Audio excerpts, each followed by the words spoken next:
Awesome. Thank you, Vanessa. Welcome, everyone.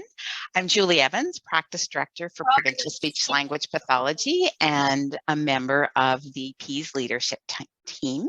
And I'm today going to co-chair along with Mark Moland, who many of you will, probably all of you know as one of your evaluation gurus in PEAS. And Mark actually has a new role as Program Manager for Pediatric Rehabilitation, Universal and Targeted Services. So welcome to that role, Mark. And again, just thanks everyone for being here. Before we get started, we want to just make sure we do a special thank you and shout out to Vanessa, Jillian, and Gloria, all of the brains behind this operation that keep things running smoothly, and we'll help with any questions if you have questions in the chat. Just need to let you know that this presentation is being recorded in video format by Alberta Health Services. The recording may be used and disclosed by AHS for educational purposes and may be further broadcast by AHS for other presentations, publications, or promotions. This may include conversion to digital format, storing, and publication on AHS webcasting technology. So today we're going to build on our September ILC and continue with our provincial approach to quality improvement. We have a story from a mom, Maria, who is receiving services, and she's going to introduce us to her beautiful daughter. We're going to give you an opportunity to share your progress and learn from one another. There will be updates to the action plans, and you'll identify practical steps that you can implement and test over the coming months. Vanessa, will you help with just muting anybody who's not muted? And we'll just remind people to please mute. Thank you. So today we want to begin by acknowledging that our work is conducted on the territories of Treaties 6, 7, and 8 and the homeland of the Métis. I'm feeling blessed to be coming to you from beautiful Treaty 6 territory. We also acknowledge the many Indigenous communities that have been forged in urban centers across Alberta. We respect the treaties that were made on these territories, and we acknowledge the harms and mistakes of the past. We dedicate ourselves to move forward in partnership with Indigenous communities and in a spirit of reconciliation and collaboration. And just really appreciate the opportunity to reflect on that commitment as we begin our afternoon together and think about how we can improve services for all individuals and with a focus on Indigenous communities. So as we continue to just think a little bit about our reflection and take a moment to get ready for this meeting, just want to remind you that we're here to devote our time to quality improvement for children, families, and teens. We're happy to be here to get to devote this time, and you know, we've had really positive feedback and lots of great progress over the last while, and so taking this time together is really important. So we know that you have lots of external pressures and priorities competing for your time today. So just want to thank you for investing your time here and ask you to be fully present. We ask you to have peace of mind and appreciate our little slogan today, to find your inner peace. Know that your managers and leaders support you being here. They have made time for you to attend and agree that pediatric eating, feeding, and swallowing is an important priority, and think that your participation will make a difference for families that we serve and have seen that. So we will share your reports and action plans with your leaders so they can help move barriers and champion your efforts. With that in mind, I just want to again encourage you to take a moment to set aside any distractions and give yourself permission to just be here together. Be sure to hydrate. If you need to get yourself a glass of water or something to drink, do that now. Please put your cell phone on silence and stop any pop-ups. close your email and any extra screens that you have open, and maybe take a moment to jot down what's cluttering up your mind and anything that you want to get off your mind before we start our time together. So I'm just going to pause to give you a moment to do that. If there's something that you've been thinking about, set it down or jot it down on a piece of paper and think about coming back to it later.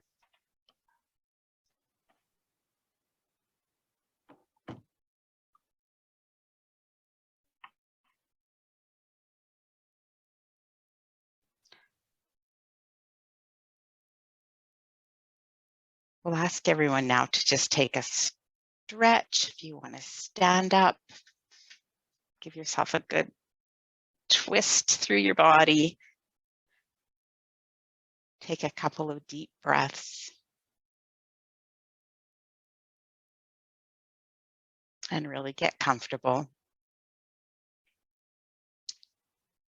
And now in this quiet time, I want you to think about a family that has inspired you, or one in particular that motivates you to learn more today and improve your services. Try to pull up a picture in your mind of a family that you're here to serve.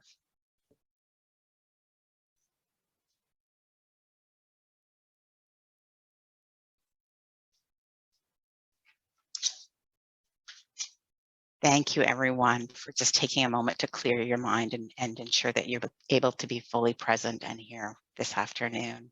Just give yourself permission to do that throughout the day. If you need a little break, stand up, stretch, go get yourself something to drink, whatever you need to allow you to then refocus and be a part of this day.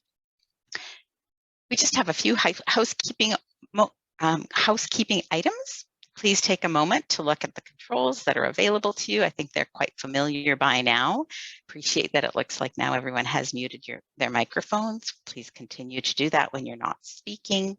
If you have questions or comments, put them in the chat box. Lots of you had a chance to try it out, telling us your favorite hobbies.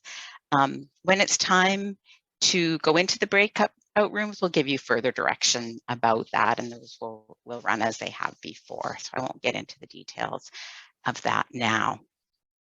Just give you a quick overview of the session agenda.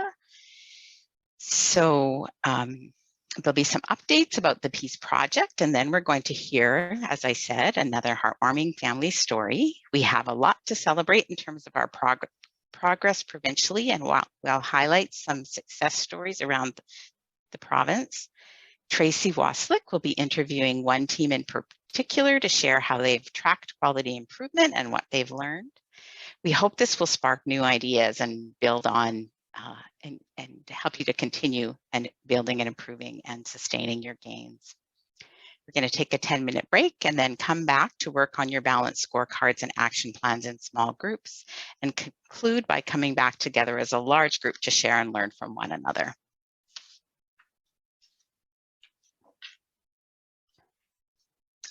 Also, just a recap of where we are in the ILC process. We're about 3/4 through implementation. Since our ILC in September, we've had a great education session with Grace Wong about responsive feeding. And given that we shifted our timelines a bit due to COVID, we'll bump our education session 4 back to late April, early May. We have CHEO, the Children's Hospital of Eastern Ontario, coming to talk about models of collaborative practice. So that will be really interesting. And they're going to talk about wait time management and evaluation as well. So stay tuned. We have a few updates. We're excited to be able to offer family peer mentorship across the province. There are a dozen peer mentors available, and you can find more information about this from your team lead and the PEAS website. So that's a really exciting to get started. What a great support for families. We recently posted resources on how families can create a care map to help with communication with people involved in their child's care. We've posted a draft version of the tube feeding care plan that clinicians and families are starting to try out. And we're working on a Provincial Goodbye Mealtime Struggles webinar that we hope to launch in spring of 2022. So thank you to the many team members who are working on this behind the scenes. And just incredible, impactful work. Also want to update you that the International Pediatric Feeding Disorders Conference is coming up, and PEAS will sponsor up to 5 members from each ILC team. So if you haven't had a chance to talk and think about that, please do. And then for others, we do have a 20% discount if you use the group code Alberta Health 22. So April 21st and 22nd, hope as many of you as possible can attend. So now comes our favorite part of the day. It's just always so great to hear from families and essential to ensuring that we're providing helpful tools and really making a difference. So we always invite a family to speak about their experience, and this helps to ground us and reminds us of why we're here. So today we have a new mom, Maria, who is going to tell a story about her surprise and adorable daughter, Josephine. Maria is coming to us from Calgary, and interesting that her and her daughter were born in the same hospital. So Maria, thank you so much for being here. I'll turn it over to you. Thank you. Can everyone hear me? For sure, you sound great. Excellent. So good afternoon, everyone. Thanks, Julie. So our story began about 6 or 7 years ago when I pivoted to adoption as a way to have a family. Some of you may know that adoption can move about as quickly as the Deerfoot Trail or Jasper Avenue at rush hour. So you need lots and lots of patience. And with the pandemic and time dragging on, I'd pretty much given up. The only baby item I bought were a pair of booties, and I put it in the basement with my box of adoption books and paperwork, just collecting dust. And then one Thursday last October, my adoption agency called, and they said there was a newborn that matched my profile. Would I like them to show my file to the birth mother? And less than 24 hours later, I was at the Foothills NICU meeting my new daughter. The agency told me that Josephine was 3.9 pounds at birth and showed markers of Down syndrome. And genetic testing showed a few days later, after I met her, that she indeed has trisomy 21. She was on oxygen and a feeding tube and very tiny. So maybe in the next slide, you guys will see a picture of her. She was so tiny that I didn't think there was a baby in the incubator when I came around the corner at our first meeting. And she had, you can see in the picture, she has so many wires attached to her little bobber, and they beep constantly. And I still kind of hear those beeps now that we're home.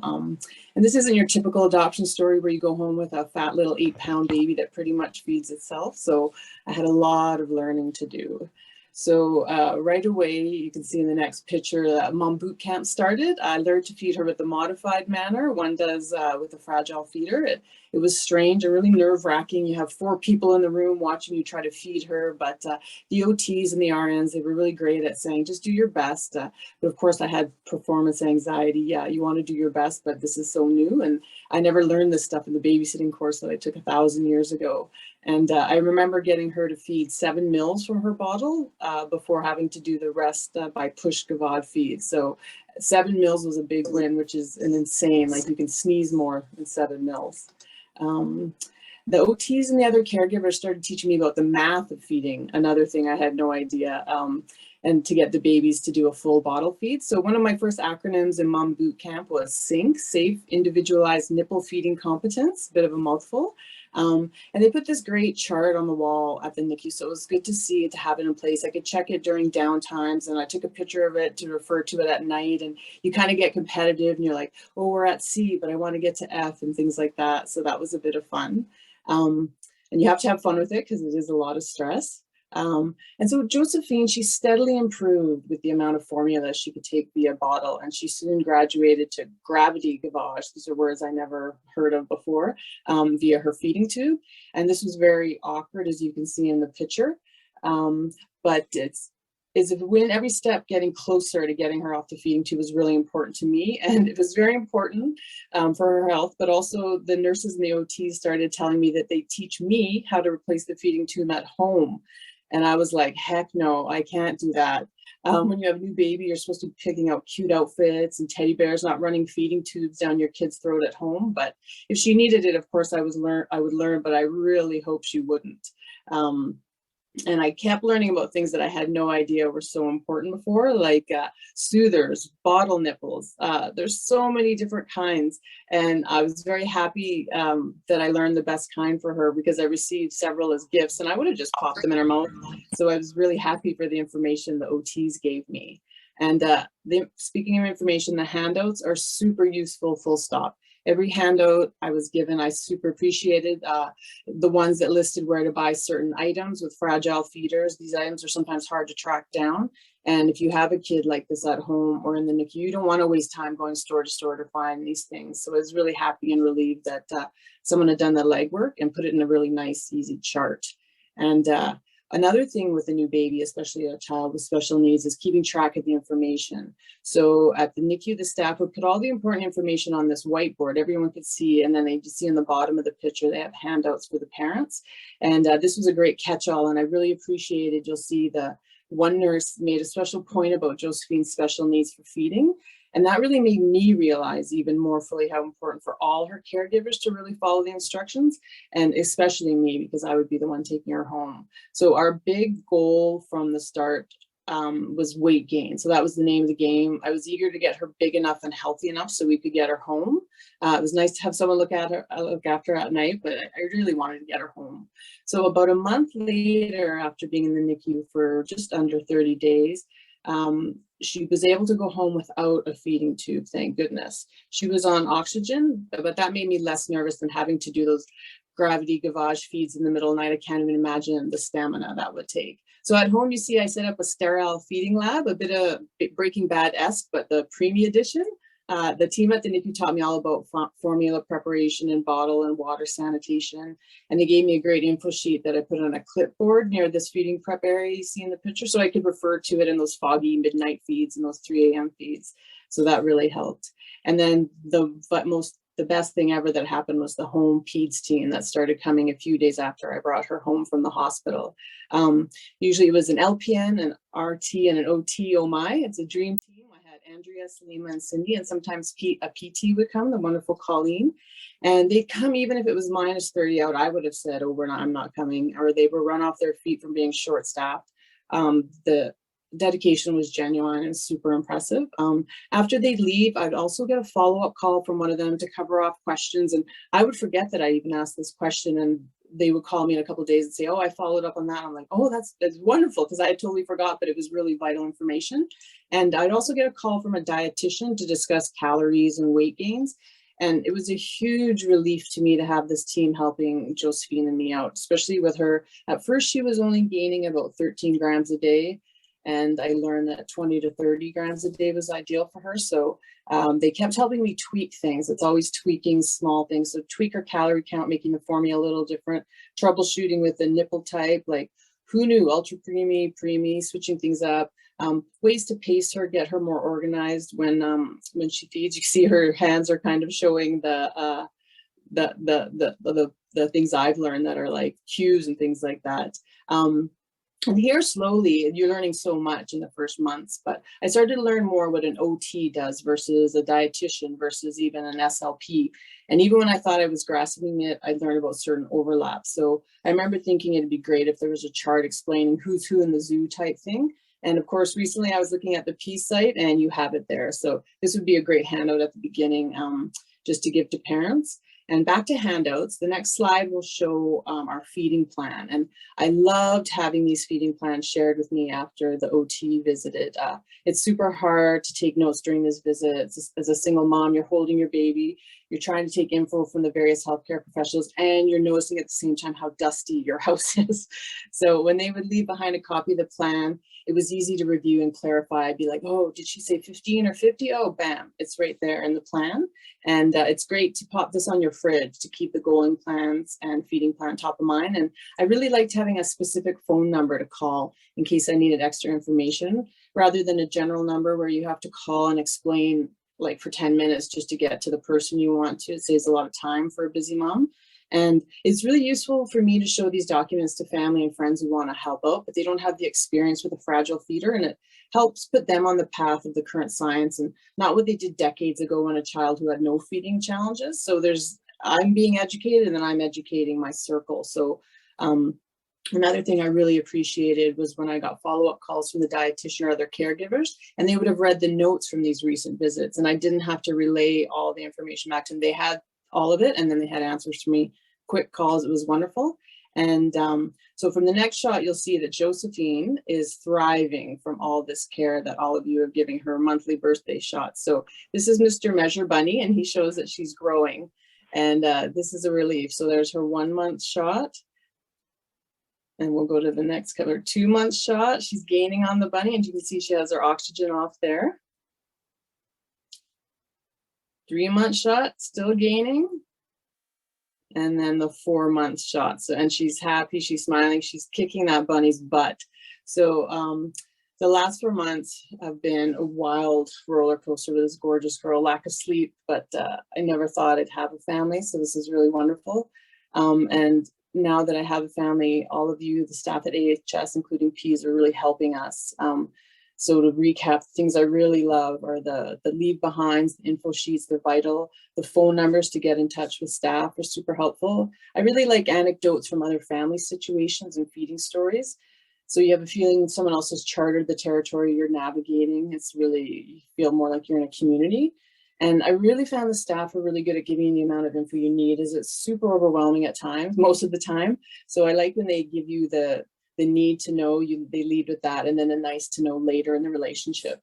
And one thing I'd suggest is when we start with home peds or Ps or any staff at AHS, good to kind of have a 101 of this is what this team does. Once your baby hits this milestone, you will carry on with this new team, a bit of a wayfinder or route mapping. So the new parents have a bit of a roadmap for what the next months and years look like. And so finally, I just really like to thank all of you for the amazing work you do. You keep up to date on stuff, you put together resources, you leave items behind that I can read in the middle of the night.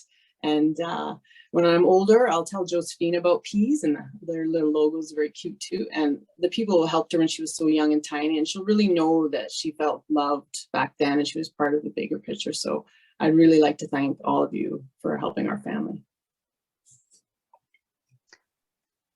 Wow, Maria, thank you so much for sharing your journey with your precious babe and the realities of bringing her home. Really helpful to hear areas of focus for us, the practical tools, learning tips that were particularly helpful for you. And just, I mean, seeing her with Mr. Measurement Bunny, Mr. Measure Bunny is that what you called him? Heartwarming for sure.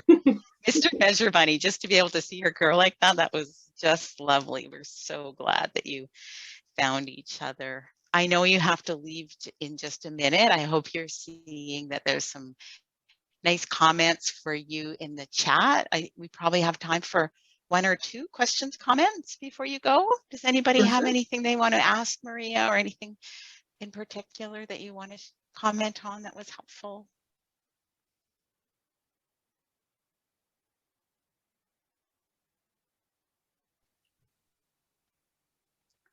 I have a question for you, Maria. Sure. My name is Meredith. I work with Pediatric Home Care as well, with the team that's been with you. What was it like transitioning from NICU into the community and like bridging that big gap of having lots of people available to support feeding to then relying on handouts and snow driving? Yeah, it was an adjustment, but I really always felt like someone was there. Like they would call and say, we're coming this time. So it would have been a hard adjustment if they weren't there. So it wasn't a huge adjustment because of that support type thing. Like it was crazy being home with this kid I never thought I'd have, and she was so small, but it was a great handoff actually. Thank you. That's so great to hear, Maria. Nice stories. So respect that you have someplace else that you need to be this afternoon. And so thanks again for taking the time. And I do hope you've got a chance to look at the chat and just know that you leave us going into this afternoon just more determined than ever to continue to grow and improve, and absolutely inspired. So thank you for that and for your encouragement. Excellent. Take care. Thank you all. Good luck Have to a you. wonderful afternoon, everyone. Thank you. Bye. Okay, then I'm going to pass it over to Mark, who's going to celebrate our progress over the last while. Excellent. Thanks, Julie. And yeah, it's always such a privilege to hear those stories, and yeah, getting to be the person that follows that story is always a little bit of a challenge. But yeah, I do think as we kind of move through this next part, you know, when we listened to Maria, you know, she talked about the stress and the fun, and I think this is something that I know each and every one of you experience, and I know, you know, the stress of COVID and everything else that's gone on in the last 2 years. At the same time that you've been focused on this important improvement initiative, you know, no doubt causes stress. We know that, you know, change and some of the challenges that we kind of work through, and I know just from being part of the Lethbridge team, you know, we would love things to sometimes be less complicated than they sometimes are with some of the systems we have to work through. But this is really the opportunity to highlight some of the successes and accomplishments that all of you have really put your, you know, your heart and your minds behind over the last couple of years, and certainly since the last ILC. So this really is about celebrating, and the part that I really think that we need to highlight as I go through each of the bullets, there are so many of those individual stories that really are what makes the difference, right? So when I highlight some of these things, they are, many of them I think are system level improvements, but I'm sure that we could find, you know, many parents that could come and do that, you know, say a similar story to highlight what it really meant for them. So I truly, you know, appreciate and get privileged to kind of run through these next few slides, but it is the work that each of you and your teams, so I know not everybody's here today that does this work, but it is something we do need to acknowledge and enjoy and be excited about, because this is hopefully, as you see and hear and see some of those, get that feedback from families and from, you know, us as we can share some of this information, that it should fill you with some of that, you know, inner accomplishment, because it is great work. So we'll move through the first one. Oh, there we go. So one of the things that's happened since our last time together, AHS Cares Award, there's a process to submit applications to see, you know, who's eligible to receive this, and the Allied Health, Eating, Feeding, and Swallowing, Pediatric, and adult teams were the recipients of the AHS Cares Award.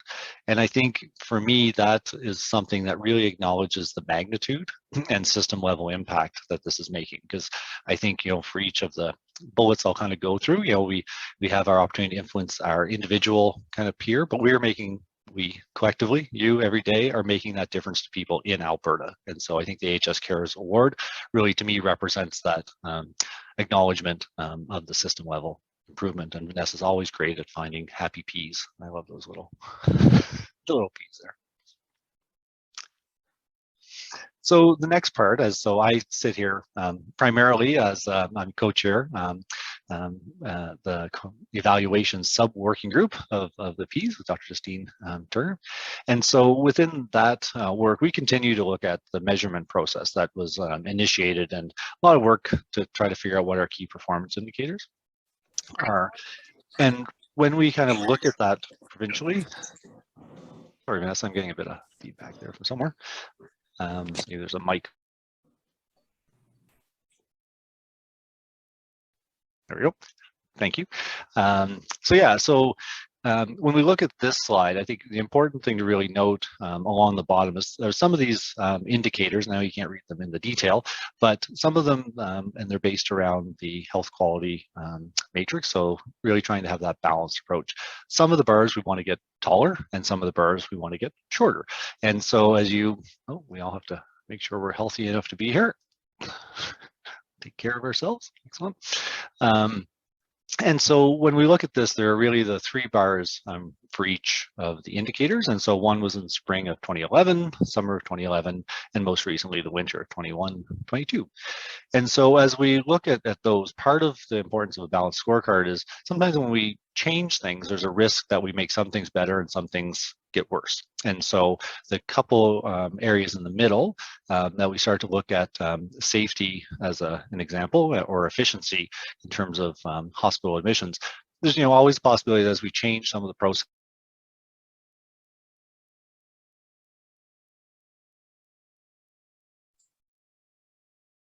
Did Mark cut out, or is it just for me? Okay. Make some things think worse. So that's important. And then the next thing to look at is really at what's improved. And so we have that confidence interval. And so you can see the lines that kind of go across the screen of each bar. Thank you, Vanessa.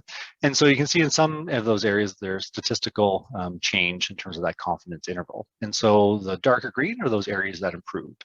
And so when we look at these, it's really heartening. And I think, again, at the system level, provincial level, it gives us that indication that we are making a positive difference in the directions that we want to go across the province. Is kind of the quick summary of what all of this says.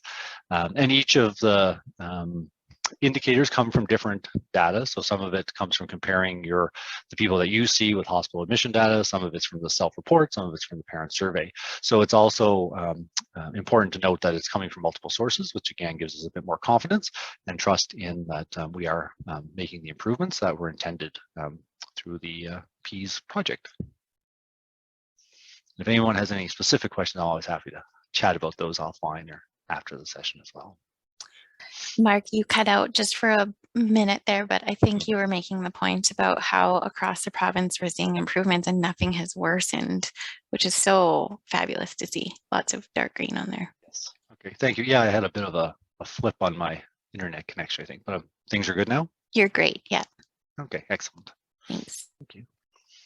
Yeah, so then if we go to the next few slides, the challenge here was that I probably could have had, an hour if we wanted to go through. And part of what we'll do as we do the report out is talking about, where people are going and hearing from all the teams. But we wanted just to go through and just highlight some of the great things that are happening. And again, we just need to keep going back to every one of these things I read is impacting any number of families. And so it really is important, I think, to keep that focus. So again, I'll just kind of read through, some of them as we go here and just highlight some of those great things that are happening. And that, much of this work is really looking at doing it as a team, right? I think is the other part. So I think as we talk about this, many of you that are here, but you also work with other colleagues, support staff that work in your, administrative capacities and so forth, and the other partners you might work with in the community. And so it really is about celebrating those relationships and that success. So just to highlight a few, so Grand Prairie, certainly streamlining the intake and scheduling process, and the wait times for urgent and routines have consistently improved over time. For the North Zone and Glenrose, as a result of the last ILC, now the SLPs and OTs from the North Zone have been participating in assessments via Zoom with Glenrose to assist with care coordination and professional development. And that one I think is, again, I think that's something that may not have happened if we wouldn't have had that opportunity for discussion as part of the ILC process. And so we're seeing that opportunity for that shared learning with the clinicians. Alberta Children's Hospital, so we're seeing those overall, seeing very low hospitalization rates, which is great, even during cold and flu season in light of COVID, and thinking about the complex population that that team sees. In the, sorry, I'm just, my notes don't align. Central Zone, we're prioritizing the EFS and working on filling the gaps to ensure the interdisciplinary and holistic approach. And so again, I think, looking at how we're, using the goal wheel as an example, so many teams. And so the goal wheel, again, I think in terms of the different structures and sharing information, certainly we heard from Maria, the importance of getting written communication, being able to have that. And I think we know that the goal wheel is a challenge given the different systems we're on, whether it's, I know, again, I can speak for Lethbridge and the challenge between, using paper versus dietitians using online documentation, and then thoughts of Connect Care in the future. But I think, again, I know we have many teams that are really continuing to have that discussion to find out what's going to work best for their current context and the families that they see. In the Calgary home care, we see 83% of those families reporting that they are receiving a care plan. And so again, really, high levels of engagement with the families. And again, in the Southwest, as I was mentioning, using the PDSA approach to implementing care plans. So, looking at, what can we try? What can we try with one family and see if this is going to work or not work? And then making a decision, do we proceed? Do we adapt? Do we go? And that, again, that commitment is really important throughout this learning collaborative. And then looking at the salary, identifying how to document care plans and Connect Care, which again, we all know the evolution of Connect Care and understanding, what can we can put into Connect Care and how that can be shared. And again, thinking of Maria's story, that understanding of the more that the different people that are involved in care have that information, the better it is for the family and ultimately for the child who's receiving care. So I think when we look at these next couple, the again Calgary team there, 100% of wait time targets and 0% of families that have reported through the family service feel that they have to wait too long. And we hear lots in the media about the challenges healthcare has, and certainly we know that through COVID that has it has caused some challenges with some of our teams. But again, this is an example where those families have had really great access to the service in a timely way when they needed it. And then when we look at the scorecards, when we get into those and have those discussions later, the 1,000 is kind of our the bar that we set based on kind of the total score. And we have those current 5 teams that are all sitting above 700 or above. And so again, that is, the focus of this is continued improvement. And I know Tracy will certainly speak to this in the next part, but it's continuing to take that step forward. And every time that something is improved, whether it's from that, clinical learning, we talked at the beginning about the opportunity to attend the upcoming conference and kind of build on some of that clinical learning and some of the other learning sessions we've had as part of the ILC process. All those individual steps really make the difference. And when we multiply that, by the magnitude of programs we have across Alberta and the number of families that we get to serve across the province, it really, again, it makes a huge difference to those families that you see every day. So as we kind of work into the later part of this afternoon and start looking at where we want to continue focusing on for improvement, or what are those new areas we want to look at, or what do we want to learn from some of the other teams that have focused over the last ILC work period that maybe we can learn from. Again, there's just so much opportunity there. We just need to keep taking those small steps, and we'll go a long way together. So with that, I'm just going to pause. Vanessa, is there anything else that you think I need to share or highlight? Yeah, sorry, I mixed up the notes there for one of the teams, but I think I had highlighted something about Calgary Home Care. They also had a really innovative way to challenge each other to collect family surveys and learn about the PEAS tools by doing a locked room exercise. So if anyone's interested in something like that, Meredith Lepasco created all of that, and yeah, it's neat. We're so happy you guys are having fun with this process too. Yeah. So yeah. Well, and I think it is important. And again, I think taking time to celebrate it and acknowledge, again, the work and dedication that everybody has, because we know the challenges and the stress. And again, Maria spoke of that, the stress. But to find time to celebrate, to have fun, to understand those. And again, sometimes it might seem small, but when you listen to the parent story, you realize that it's not. It's a huge opportunity. Even just knowing, again, some of that information being shared, having the whiteboard or the document shared, knowing who's who, those things make a huge difference as we come through these hearing the parent stories. So we do have just, I guess, a couple minutes if anyone wanted to ask any general questions, or to kind of share, I guess, another celebration that they want to put out, and then we'll look to transition to the next part. But I'll pause there and see if anyone has any other things that they want to ask or share.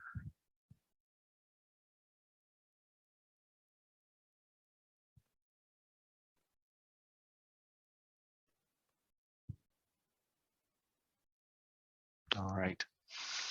Well, thank you, everyone. And again, continue in your own teams. And part of when we think of that report out to leadership, I think it's also about, sharing up to the leaders about that you report to, about, that you really are doing amazing work. So with that, I will move to the next section of our agenda. And so we have the luck and joy of having Tracy Waslick join us again and making time to be part of on this ILC today. And so we've shared her bio there, and we've introduced Tracy before. And so as we move into this next section of the day, it's great to have Tracy join, and really excited to be able to really delve into one of the teams and the work that they've been doing. So with that, I'll turn it over to you, Tracy. Thanks very much, Mark, and good afternoon, everybody. I'm just do a sound check. Can you hear me okay? You're a little muffled, Tracy, and normally it's better. How about now? I've been having computer problems all day. How about now? If that's as good as it's going to get, I think we're okay. Hey, you guys, you can hear her all right? Yeah. I can, Yeah. Let me change my headset if you want. Okay. You want me to try just a new headset? Sorry, slowing us down a little bit. No, it's all good. Tom said he'd do some stand-up comedy for us, and Patty offered to serenade us, so it's all good. Oh, what is the preference of the group? They're both like, hurry, hurry, Tracy, please, don't make me sing. Can you hear it? How about now? Can you hear me so okay? much better. Brilliant. I don't know what happened there, but like I said, I've been having computer problems all day. I had to reboot 5 minutes before I got on. So, gremlins. Well, listen, thank you so much. If we could just go to the next slide. So I think what we've heard today, a couple of key messages is that, first of all, congratulations on the great work. I think when you put this in perspective to all of the challenges that we've faced in our health system over the last couple of years with the pandemic, and still to see the both the individual unit and program improvements, and then Mark, that slide you showed quite nicely around the provincial improvements, it really speaks to your dedication and commitment to your patients and their families, and this desire to really become to continuously improve. And so today I really want to remind everybody that this is a continued progression of your capabilities as a quality improvement team within your programs. And so this is really about how do we carry on the momentum? How do we help you have the skills and the data and the information to continuously improve the services that you provide? And so sometimes, you can look at where you're at in your scorecard and think, oh, we're really not getting anywhere. But I think when you start to see how over time you have had an impact on provincial improvement, hopefully that inspires you to continue with the work you're doing. And so to that end, what we'd like to do today is maybe we'd like to do a deep dive with a group in Alberta, your colleagues who have we're highlighting the Medicine Hat Pediatric Specialty Clinic because we really want to do a bit of a deep dive into their journey. And in doing so, we're really hopeful that some of the lessons learned and the opportunities and challenges that this team faced might be relevant to you in the work that you're doing as we continue the momentum forward. So with that, I'm going to get the Medicine Hat Pediatric Specialty Clinic team to introduce themselves.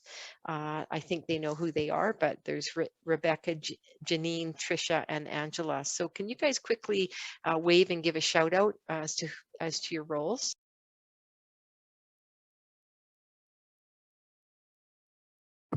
You might be on mute.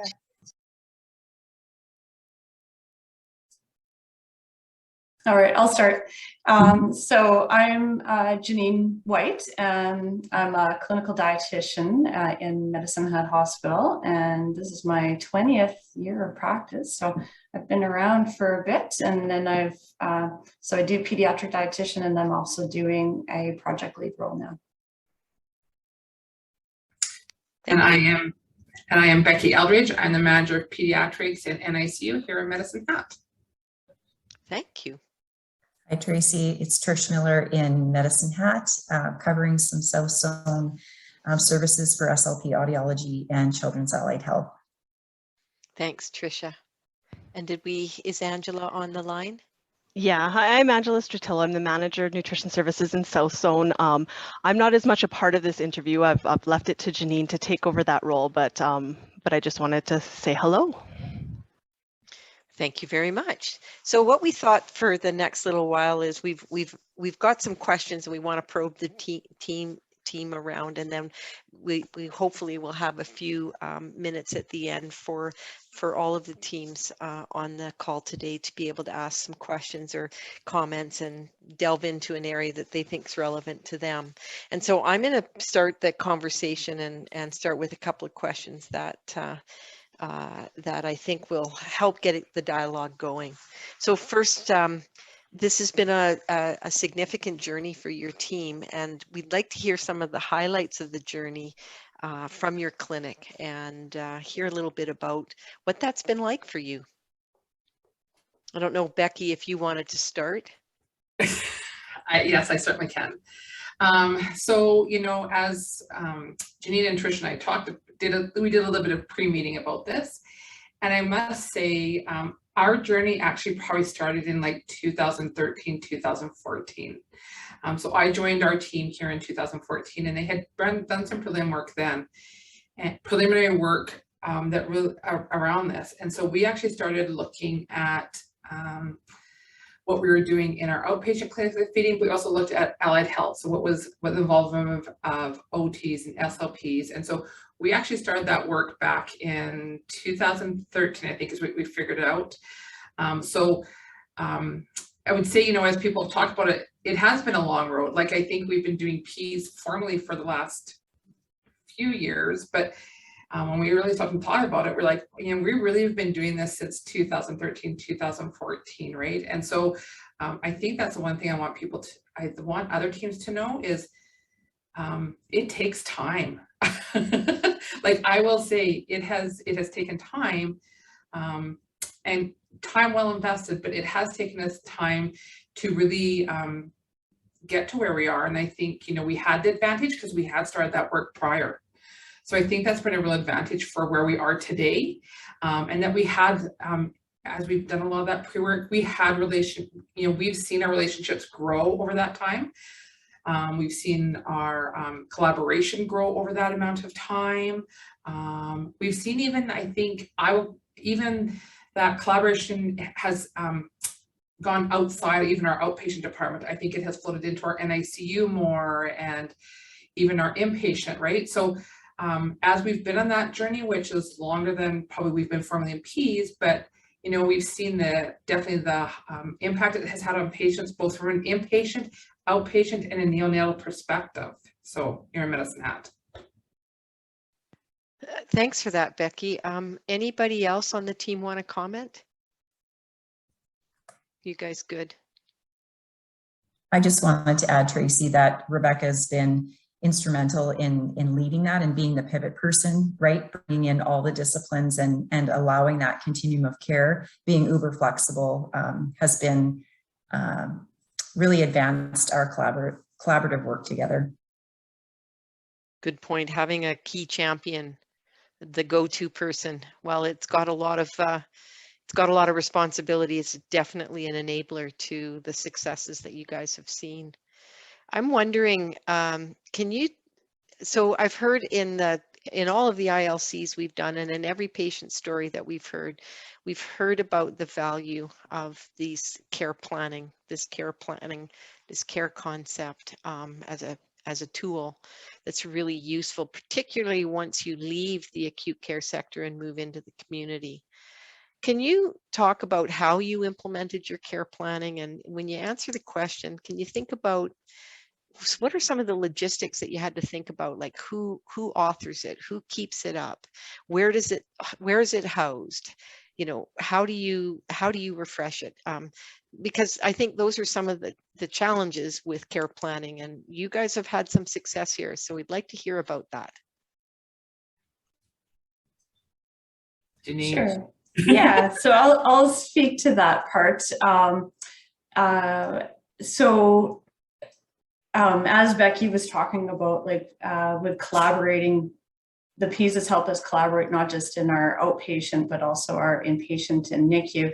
But certainly we started with implementing the care plans in our outpatient environment in our pediatric specialty clinic.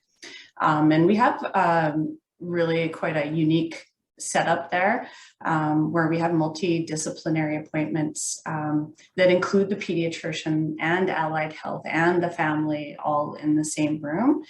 And so starting implementing the a written care plan for families was quite interesting to begin with. Fortunately, I come with a laptop, so I don't have a workstation that I have to bring with me, and so I generally became the person who was the initial setter-upper of the care plan through that. As far as storing of the care plans, we are definitely working on that. We've got started working with a SharePoint site now and put together a PDSA to help us implement that, and it's really just in the process. We also recently got MS Teams, which I think is going to help us to be able to store and share, not in MS Teams, but the connection to SharePoint through that. So we started housing them and creating them and housing them in our outpatient side. But what we found as we started working with them there is they're actually really beneficial, not only for that environment, but for our inpatient and our NICU environment. And so I started working with speech pathologists and the OT as well to create and working with the families to create these feeding plans during their stay so that they had a plan to take home with them as well. And the families seem really appreciative of that. We've also incorporated aspects of different projects that have been implemented in our hospital. And one is FICARE, where with the multidisciplinary rounds, which is in the NICU, but we've also we've moved that to doing that on our pediatric unit as well with kids who have eating, feeding, and swallowing issues where we are needing the whole team. And so again, it's the pediatrician that attends, the allied health, we have social work that's able to come, we have nurses as well. And not only do we plan what's happening during the stay and getting the parents' participation in that, but we also talk about discharge planning and what that's going to look like as well. So these families really don't lose that connection from inpatient to outpatient. We are fortunate enough being a small site that is actually the same team that majority wise that does the inpatient and the outpatient. So they get to meet us all as an inpatient, and then it's the same team as an outpatient. And so that level of comfort is there. We also provide all our contact information at discharge, like on that feeding the care plan, so that they can call us when they go home. They know that they haven't lost us, right? They can call us and they can ask for help, because as we all know, that first week home can be quite challenging for our families. And another thing we're working on is just in the beginning stages is looking at communication with the Alberta Children's Clinics as well, the specialty clinics. So we're trying to figure out how we keep them in the loop as well, and giving them copies of our care plans so that they are also aware of what we're recommending locally. And another piece with the care plans and moving them to the community, because at some point they graduate from our program as well. And so we do make sure at that graduation that we connect them with the community services, and we provide all the relevant patient information to those service providers, including a copy of the recent care plan. Nice. And I think you mentioned this, but have you done any adaptation to the care plan for your families? Yes. Yeah, for sure. Can you talk a little bit about that, because I've heard in other groups sometimes not one size fits all, and we have to kind of customize it. So what have you done? Yeah, so we really did have to make more of an open end, like where we could just free text basically our care plans, because we also have the pediatrician present. There are often topics that come up that are not feeding related, right? And families need documentation of that as well. So we do let the families know ahead at the start of the appointment, if they're new to our clinic, that is why I'm on the laptop, is that I'm actually writing down what is being discussed and what is being decided on in the appointment. And so the families are able to focus and engage within the appointment as opposed to focusing on trying to remember what is being said.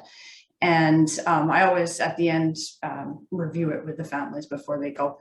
But we really, because of this free text, we really personalize it to our families, and we can write it to the parent, right? And so I'm writing it to them, and so when they're reading it, it's like, you know, it uses their child's name, and it uses language that they're going to understand.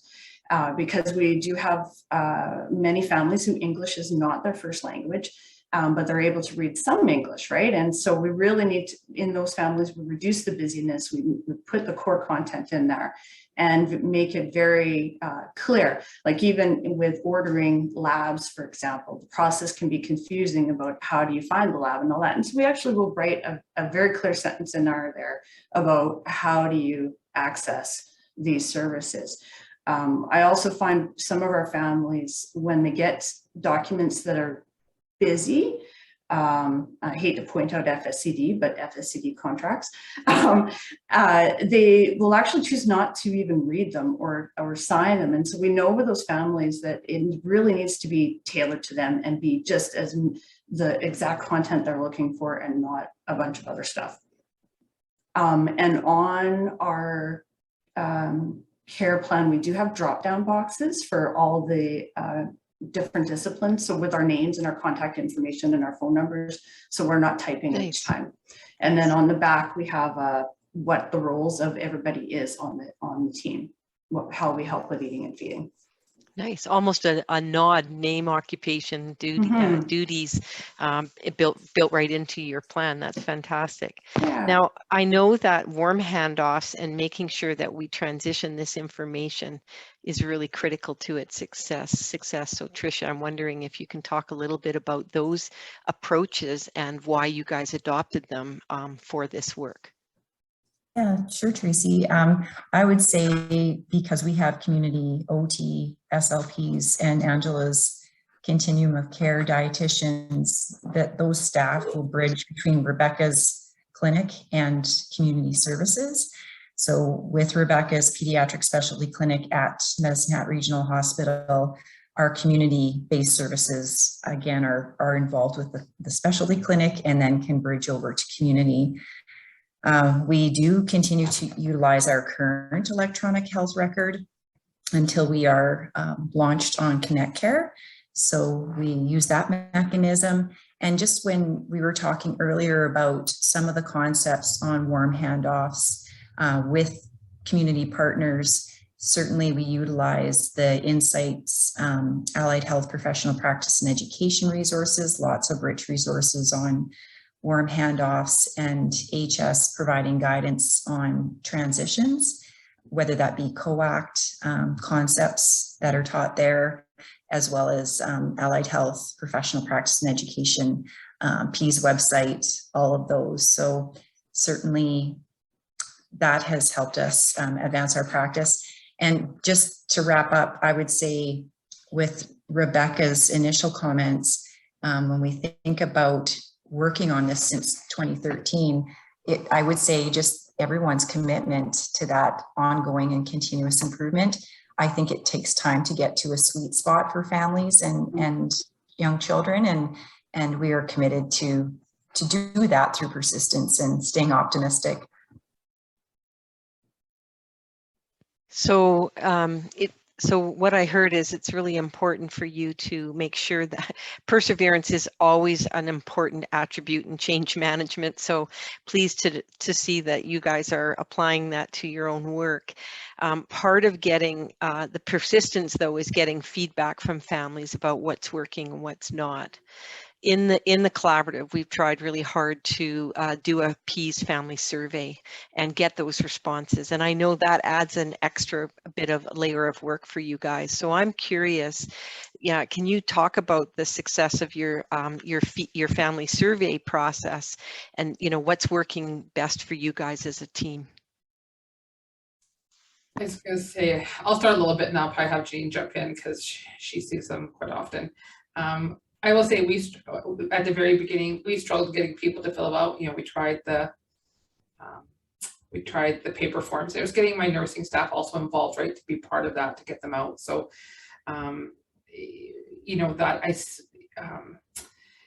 I think once they took the training though, once we got them on their training, I think that did help them understand the value of those forms and why to provide them to families and to remind families. I find that they do say they have to remind, kind of that last remind families. And I believe, Janine, correct me, I think we actually asked them to fill them out before they go, because I think we tried the, hey, give them and go, and we just weren't getting them back, right? Like, I think it just is, there's so much of an appointment, I have so many things. When they left, we weren't getting them back. So now we've really tried to give that to them and ask them to complete it before they go. Because we really, are we still doing that, Janine? Yes, yes. So what the nurses do is they have the iPad and they set it up. They actually, they ask a parent first, you know, would you like to fill out a survey? And then they fill in the patient's name or the content that's needed at the start, because you need to enter their healthcare number, which is, you know, a step for a parent to pull out their wallet and whatnot, right? And so the nurse just does that for them.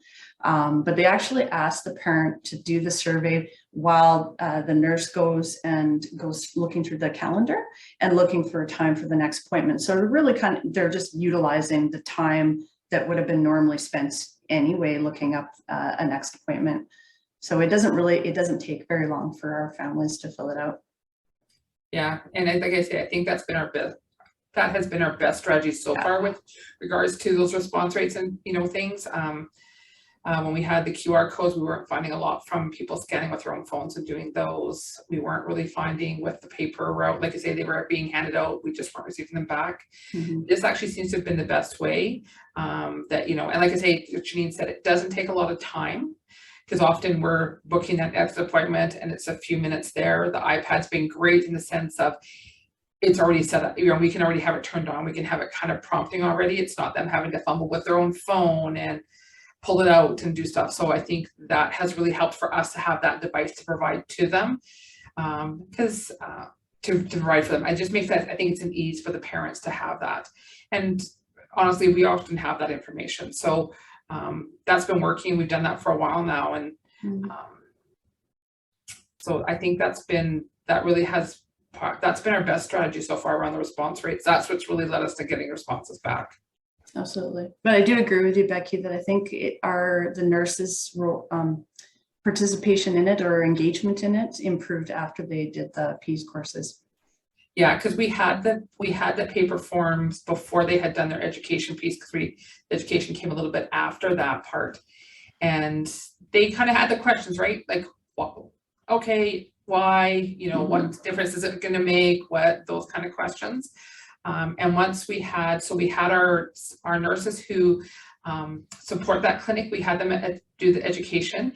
And after that, they all really, like, it just kind of flipped a light switch on, to be very honest with you guys. They all understood the value of why we were asking, why this was important, why we want that parents' feedback, what were we doing.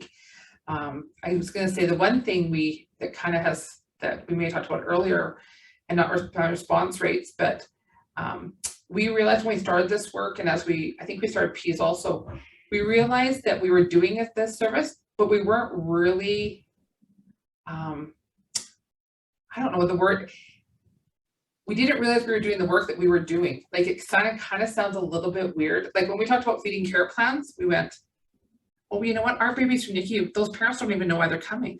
They know they come for a follow-up, but we haven't told them it's about feeding. But yet we didn't put a label to it about what we do. Now we have a label, right? Eating, feeding, and swallowing. Yeah. Like, to be honest, these parents just thought they came here for a visit. We recognized that there was those knowledge gaps, and even though we were doing some of that work, coming into the collaborative and starting this PEAS work really helped us to understand some of the gaps we had within our own organization, that we weren't crisp. We weren't clear on what was the focus of our appointment, what was, you know, so we weren't talking the same language. And I'm not sure we were even working on the same goals.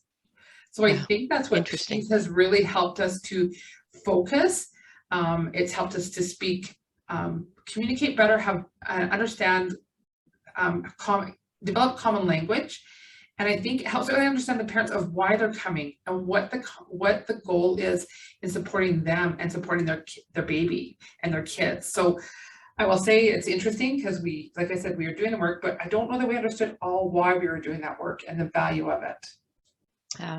Very interesting. Well, it's what I was going to say is that we've heard lots about clarity of goals and, you know, patients having one expectation and us having another, and we can't figure out why there's that gap there. I think you've really outlined nicely why sometimes in our own processes we create a knowledge gap, and it's sort of an aha moment as to, oh my goodness, we could do this so much better. One question, just a prompt for you around that, since you have now aligned that, how is that information helping you to continue to improve the quality of those follow-up appointments, feeding, etc.? Like, how do you and your team now use that data now that you see that it's got value? I put you on the spot. That wasn't in the questions that we asked you, so I'm being spontaneous here. Okay. How do you guys, like, how do the nursing staff, do you feed that to say, look, this is what we've captured because of that survey, and this is how we've improved these encounters for these families? Like, do you I will say I'm curious. I feel that's a part we still have to work on here. I think those of us who have been, you know, our P's team, we have all been involved, but I feel like we need to do a better job at communicating to the rest of the team about the successes we're having, and, you know, what their success they're having. Maybe they didn't realize the success they're having because we haven't got, you know, we probably do show the impact. Yeah. I don't know that we've done something more, you know, kind of that communicate in multiple ways program. Mm-hmm. And so I think I was thinking about this as I knew we were coming into this, and I was kind of like, sometimes I think that's what I wanted our group to talk about, is how do we share this? How do we share what we're doing? How do we get share it? How do we get that feedback from them? Because we do it by word of mouth, but I think we need to do it, to be honest, I think we need to do it better. I think some of us have the knowledge, but we're not sharing it with the entire team. Yeah, I think we've done it like individually with nurses. I've talked to them, I've sent out emails, but I agree, we haven't really kind of done it in a more formal, really, because I don't know if the nurses really do appreciate their involvement, like their role in this. I know they appreciate the changes that have been made, right? Because they've talked about the care plans and how they even help them. Having copies of those care plans. But as far as sharing the data, I haven't done that with them. I've done it with the pediatricians, but yeah, it's not necessarily the nurses. Yeah. Interesting. Trish, do you have any thoughts?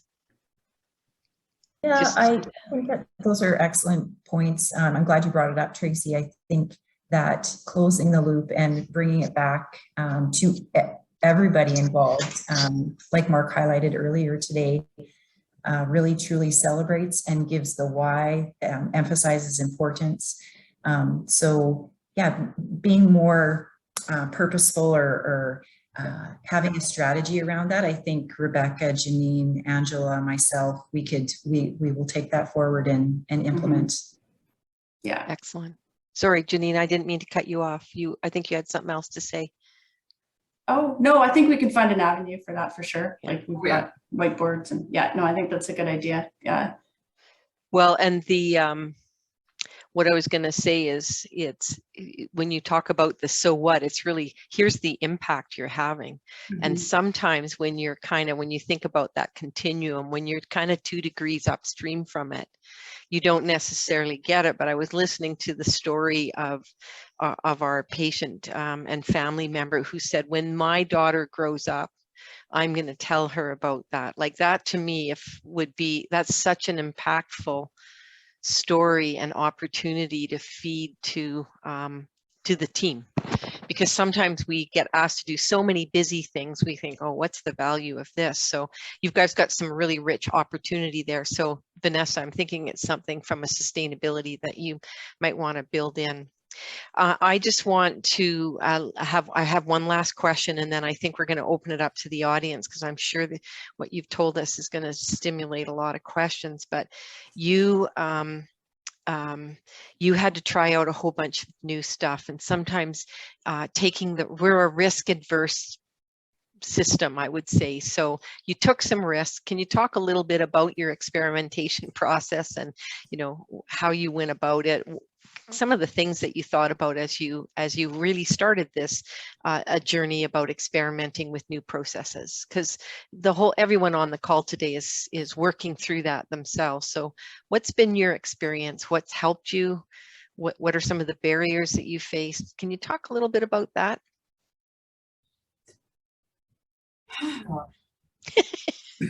There were none, right? oh, I wish.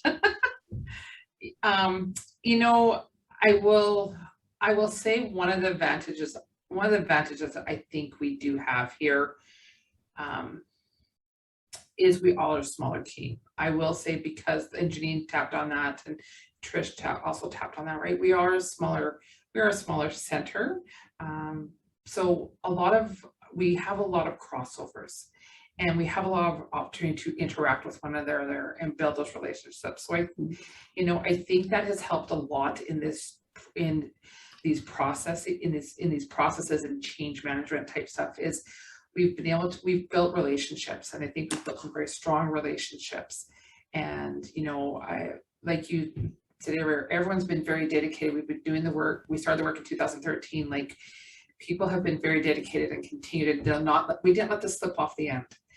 And so we've had a chance to build some strong relationships. And I think that has really helped us. I think the relationship that Janine has with the nursing team and the pediatrician team, the relationship that Allied Health has with the nursing team, you mean like the nursing team and the dietitian, I think the relationship has been a huge part for us in making us successful and where we're at. I will say that. Not perfect, but it has helped a lot. I think the work I'll go back a little bit. So the work that we were doing prior to kind of coming into the formalizing P's is we did some road mapping and really looked at what everyone did. So we did road mapping of like, okay, here's the skills and abilities of this person. And putting that out, we realized where we overlapped, and where, we realized the overlaps, but we also realized where we could support one another. And I think that was also some great steps that we did beforehand that have helped us where we are today, because we understood where each of us were unique, where each of us may have overlap. So we kind of avoid some of those rubs where you get where people are like, well, we both do it.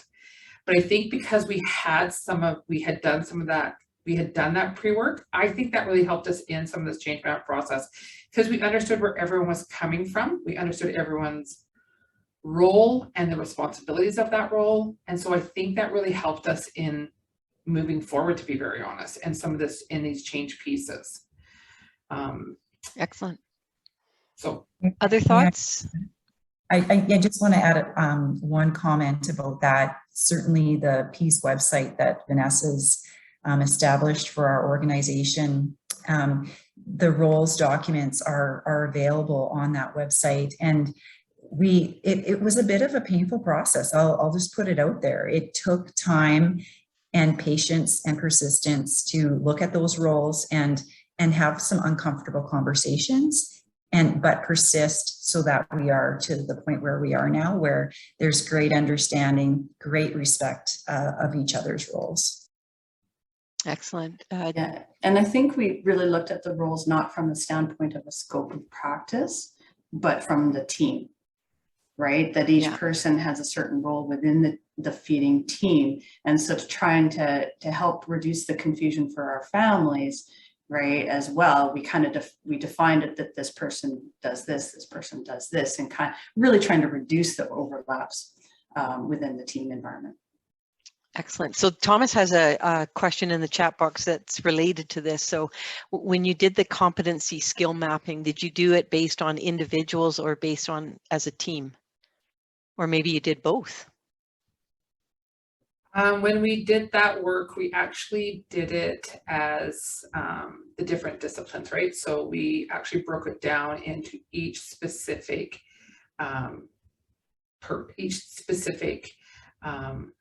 job, right? So each specific job is what we did. And we went to the point of, you know, for example, the dietitian, it was inpatient dietitian, outpatient dietitian. Like we broke it down into that level even to be like, to understand the differences that, you know, someone in the community might be something that's different in the hospital. It may be different if they're located here. So we kind of, you know, I think we dived, I felt we dived deep. We did a deep dive to really understand that it could even look different at the, you know, where you were located might have a difference of that. And so really we looked at all of that, you know, what was the difference in community, what was the difference in inpatient, you know, we didn't lump, I don't think we lumped anyone together, to be very honest. We were very intentful in really looking very intentfully at everyone as a separate. We did not lump people together, which I think was important for us to understand the uniqueness of absolutely every individual involved. Excellent. And Thomas says, thank you. So, so great and necessary to do that. We tend to be clumpers and you were a splitter. Yeah. Sounds like it. Well, you know, I just want to say thank you to all of you for your responses. Really fabulous. I have a couple other questions, but I'm not going to hog the mic. I want to open it up to the teams online to see if there's others that have questions. And Thomas, I see your hand up, so let me pass the mic to you. Sorry, I'm annoying. I've always got questions. That was so validating and awesome to hear. We're like a few steps behind you, I think, but we have kind of, it feels like we're coming to the same conclusions based on the feedback from our teams who are trying this, that there's a sense that maybe some of it's too generic and it needs to be more individualized and family centric. So I'm really interested in how you did that. It was great to hear that you kind of did the same things. How did you kind of keep a degree of consistency to make it, you know, like standardized, but still make it family centered and individualized? What was the kind of process there? Great question. Who wants to start? Janine, since you're the owner of the laptop, maybe you have some wisdom here.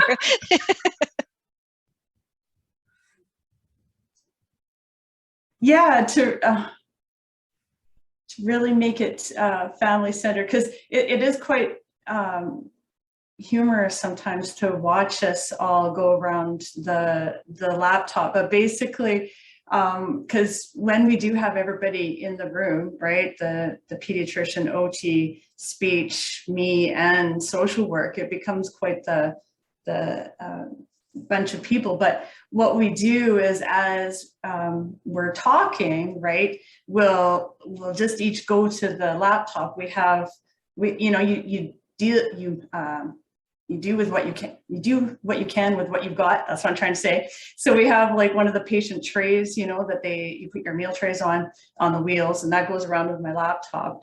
And the different disciplines will just come over and type into the document to have. We have a Word document at this point because SharePoint hates Adobe. And so each discipline will come over and type what they need to on there. And so again, it's very family specific to what their needs are at that time during that appointment. I was going to say, I will comment. We do have computers in each of those rooms, but the laptop has proven to be easier to be very, I'll tell you that from a logistics point. Yes. We actually have a desktop in each of the 3 rooms that we have clinic in. We don't really use them. No, and the great thing about the laptop is I take it to the family at the end, right? Like I don't have to get them to come over to the desktop. I just take the laptop and I review it point by point with them. And I ask, you know, did I capture everything that we talked about today? And they'll either say yes, or they'll say, oh no, can you make sure to add in this piece that, you know, and like, yeah, absolutely, right? And so the feedback that we've had, because not only just like the surveys, but I do ask families about it. Is there anything that we can work on to make this better for you? And they've been really happy with the tool that we've provided. It also works great for kids who are involved with child and family services, because then even the social worker who becomes the caseworker gets a copy of what the feeding plan is. So they don't and it's not just a feeding plan. And so then they don't have to worry about writing things down as well like that, so that they get a copy at the end. And we put the child's anthropometrics on there. So they've got that, because parents always want to know what their measures were. And yeah, so the feedback's been really great. Excellent. There's a couple of more questions, you guys, in the chat box. If you don't mind, I'll read them out. One of them is, can you speak to how the feeding care plan was received by the community clinicians? For example, kids that have transitioned to community preschool programming. And I think you said that you've done that kind of outreach. So how has that been received? Certainly our OT and SLP are often a bridge to other community sites or centers. So those individuals would be able to comment individually about how that's happening.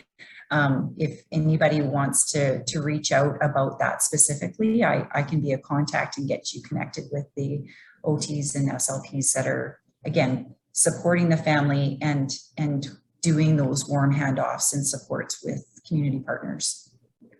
Thanks, Tricia. So Sonia, maybe that's you can reach behind the scenes to find that out. I have a couple other questions. I've looked at the MedHat Care template on the PEAS Community of Practice SharePoint. Thanks for sharing. How are you ensuring the relevant sections of the PEAS Developed Care Plan document are covered, since it looks like you just have free text space, or are you focusing this? That's the first question. And I'll pause there because there's a second part to that. Yeah, it's really focused to what is talked about at that particular visit. And so, yes, like when you think about like the enteral care plan, it doesn't have about the tube size and all that on that specific care plan. But I think what we're providing the families is used in a different way. And we do have all of the other information actually kept in our clinic on like those particular pieces is kept on the unit for the information about the tube size and when was it last changed and all that. But no, that is an accurate point that no, you're right, it is not on there, yeah. And I haven't been asked by families to put it on there either. Which might mean what we think is important information to them may not be, and what you put on that might be. It's interesting. It would be an interesting thing to test. There's a second part to the question, Janine, Trish, and Becky, and it's how are you providing the completed document to the family after every appointment? Absolutely. Yeah. How do you do it? Do you print it off? Do you email it? Do you ask them their preference? No, we print it off. I give a printed copy. The families always ask for a printed copy so they can put it up or give it to a family member to help them read, because we have people who English isn't their first language. And we actually put a copy in our chart on the units as well. And that's where the nurses use that. And then what we do is we use that care plan at their next visit just to go over it again with them, right? Is this still the same? Is this changed? But yeah, no, we have a printer on the unit, we print it out. Every once in a while I've emailed a family the care plan after, but in general it's printed. Excellent. And Teresa wants to know, do you put the child family goals and strategies on this care plan as well? Like, in other words, does this essentially include the goal wheel type information? Absolutely, because everything that we put on there is the parents are involved in the discussion of it, right? So it can come across as a prescription, but it really isn't, because it is a team discussion, which is including the family as part of that team. And so they although it doesn't specifically say goals, it is certainly part of their goals. Excellent. And then I think we have time for one or two more. Vanessa's curious if families would want the information that's on the care plan if they saw that it was available. Mariah, who presented, really appreciated having the detail as well, maybe a hybrid. Your thoughts? Possibly, yeah. I had suggested that, I think it was last month's ILC with Vanessa, that I would do some hands-on trials with families of using both. And I have to admit, doing two jobs right now has kind of been, I've had some struggles. So it's still something we intend to work on. I think my colleague did one with one of our families that the child is both oral and tube fed, but she didn't let me know how that went yet. So I'll follow up with her. And I think we actually, remember, Jeanette, when we first started that, I think we did try to use the document a couple times. And I don't know if it was just particular to those families and that really just, that, you know, there wasn't an appetite with them with that. So yeah, so it'd be interesting to see if we, you know, if there's maybe an offering of it to them, if that's something they want. You know, I think certainly there are those who would, and those who I think I would worry become very overwhelmed with a lot of that information. Yeah. So. Yeah, I think there's a role for the PEAS documents, and I think will likely get into where we recognize where they fit and to offer it to those families. Excellent. Well, this has been fabulous. I learn all the time, and I'm just really thrilled with the work you guys are doing. And, you know, thanks for sharing your experiences, both the good, the bad, and sometimes the ugly, because, you know, we all learn from each other, and you've given us a lot of food for thought. I summarized some of the things that I thought I heard from you as a team, and they may be resonating for others. So first of all, time is important, and this is a journey. It's a marathon, not a sprint. And you have to kind of think about it from what I like the term progressive approximation. So don't give up, even if you have some setbacks. This is a journey. You highlighted relationships and collaboration over time. So those things don't happen overnight. But what I liked about what you said is it's important to create the intersection points with the team members so those relationships can start to incubate and be developed. So it's about kind of looking at where our silos exist and kind of breaking them down. And I think you guys have done that. It's easier when you're a smaller team, but any team, I think that's an approach we all have to think about. Having a key champion, and Becky, high shout out to you for being a bit of a champion for the various groups across this continuum, and customize your work where it makes sense. So I know we all get into standardization, but customization is important. And if we document it and measure it, then we can understand where customization is of value and where standardization is of value. And I think you guys have done a bit of that. In focusing with families, I loved what you said about let's be really clear with them up front about why they're coming to see us and what we hope to accomplish together. And brevity is really important for families, because you know, if we overwhelm them, then we're really not helping them from a learning perspective. But putting everything that is important to them in writing and checking it with them, along with warm handoffs, seems to be a really good success factor for your teams. And then the final thing that I heard from you guys is make it easy to do the right thing amongst team members. And part of being able to do the right thing is really understanding what each of your roles are and where there's overlap and where there's differences, so you can take advantage of the multiple skills on your team.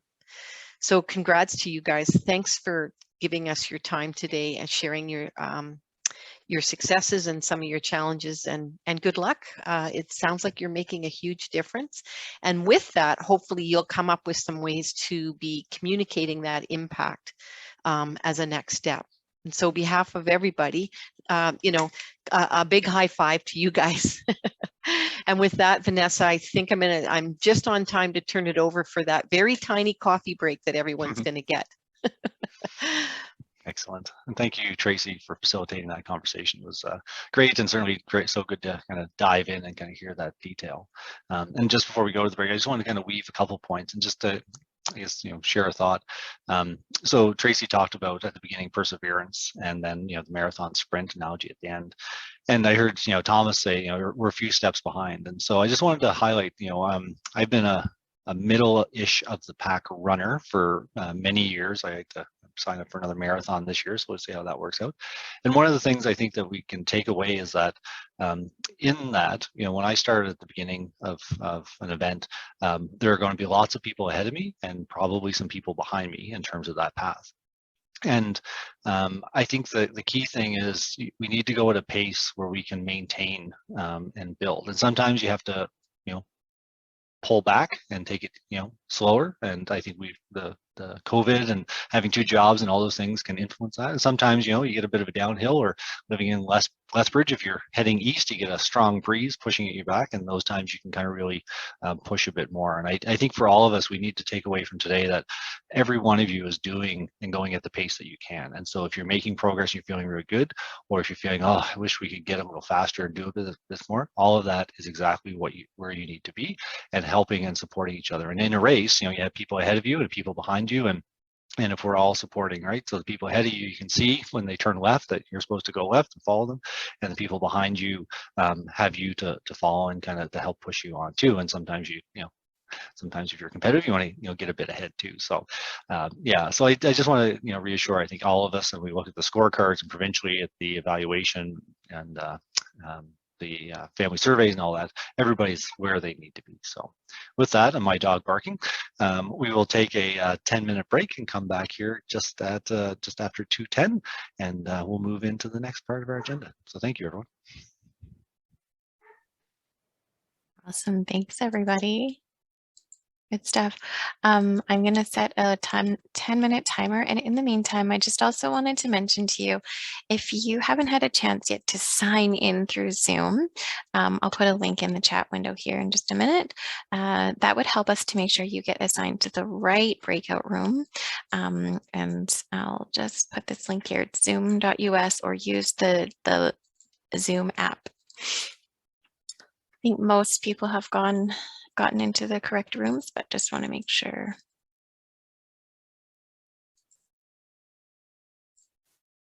Okay, go take a good stretch.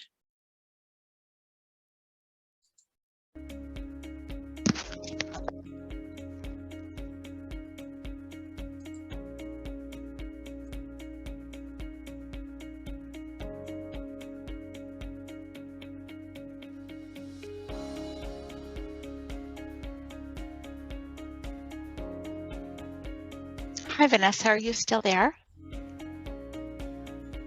I am here. Can you see me? I can see you. Yeah. Oh, phew.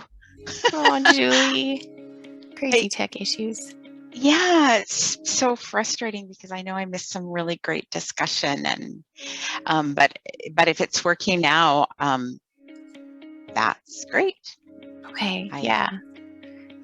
I tried the magical. I mean, I kept just getting booted and trying again, and now I just unplugged a few things and plugged them back in. So that's always the answer. Yeah, I don't know why I never think of it sooner. That's awesome. Thanks. I'm glad it's working. Hey, Vanessa. Sorry, it's Mary. Hey, Mary. Sorry, with this Zoom sign in, what password are we using? That should be your AHS password, like your AHS. So like mine is vanessa.stanke@albertahealthservices.ca. And then I sign in with what I use to log into my computer. Oh, okay. Sorry. No, don't apologize. I had to do this. Okay, thanks. Yeah, no, Tomboy, I signed in, but I haven't been put anywhere. Yes, we have not opened up the breakout rooms yet. Okay, good. Okay. Yeah, you're good. Ladies, I'm just sorry, I haven't taken off my headset and just heard that previous question. For those of us that have plugins to our Outlook, we're automatically signed in, correct, Mundo? Like it just shows guest for those that haven't. Yeah, let me check for you in particular. Deborah, you're good. You're signed in. Yeah. So for Mary as well, if she's still on, if it's a plugin on our Outlook, it should be automatic, should it not? Am I already signed in then, Vanessa? Mary, you're not for some reason. Yeah, so sorry, there's an Okay, that's all I had to add. Yeah. Sorry, Vanessa, I can't get back into that Zoom login thing, but That's okay. There might be like a handful of people where it's just not going to work. We'll make it work. It's all good. Okay, thanks. Thanks. You're gonna want to listen close. Sorry, YouTube is trying to advertise to us. My apologies. I had music, but.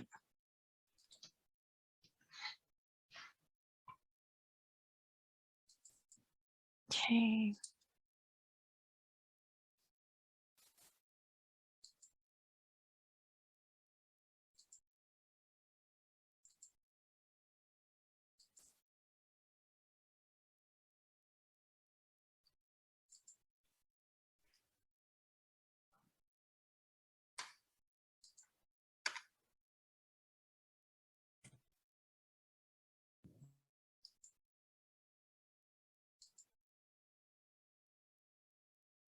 So empty without any music. I'm sorry.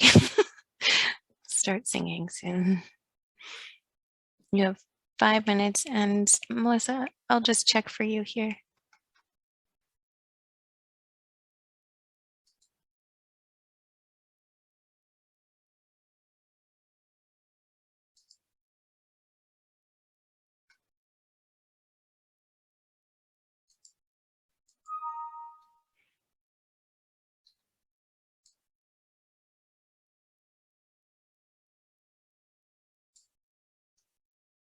Okay. Melissa Wiggins, let me just see to make sure you're in the right room. Melissa isn't assigned to her room right now. What room does Oh, she yeah. need to be Oh, in? thanks, Jillian. You're right there, of course. I think it's the early childhood She'll be rehab in team. the ACH, yeah. Yes, thank you. I apologize. I didn't complete the registration in time. We got you. Thanks for letting us know. Melissa, hearing your voice makes me realize I forgot your name on the roster as well. I'm so sorry. That's okay. Putting it on now. And sorry, that was ACH, EFS, or complex airway? We're all together. We're all EFS. Yeah. EFS. Awesome. Thank you so much. I'll put you in there. Thank you. No problem.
Okay, I Well, think with that, music's, here we yeah, go.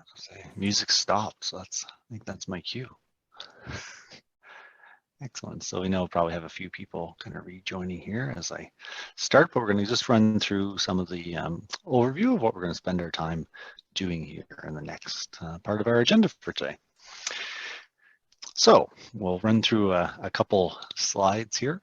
And so we have a number of resources. So on the PEAS ILC SharePoint site, we have the Balanced Scorecard, the backgrounder that highlights those key performance indicators, KPIs. We will also have the action plan and report out forms, as well as there are a variety of quality improvement resources that are there. So we'll kind of run through here in a bit more detail, kind of what we'll look at, but the big focus is really looking at the scorecard, your action plan, and updating it for the next cycle of improvement, and then having 10 minutes to plan for the report out that we'll give back when we return as a big group.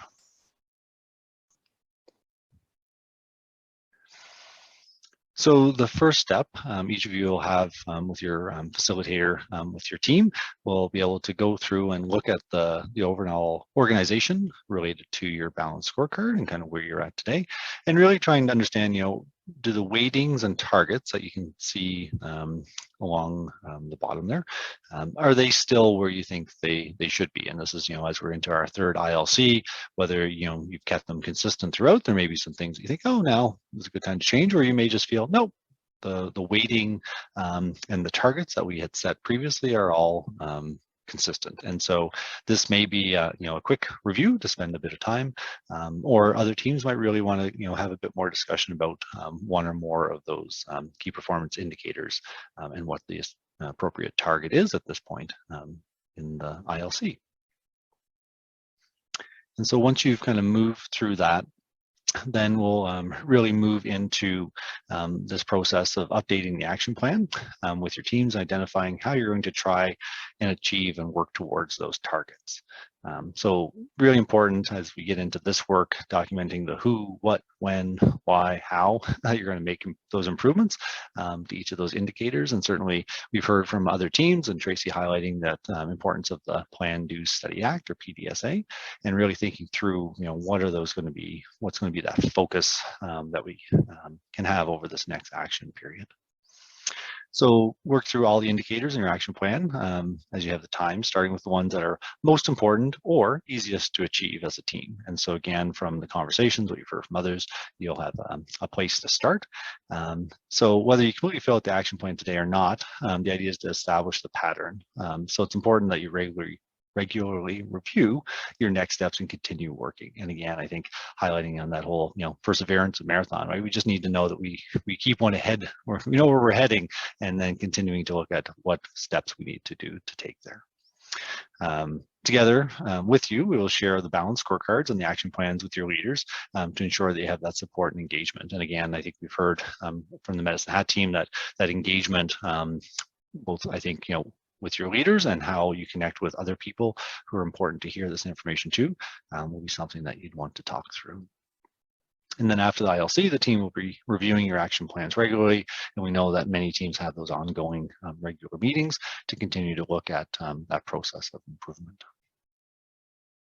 And then Tracy also highlighted, as we move here kind of through this next phase, really thinking about sustainability as well.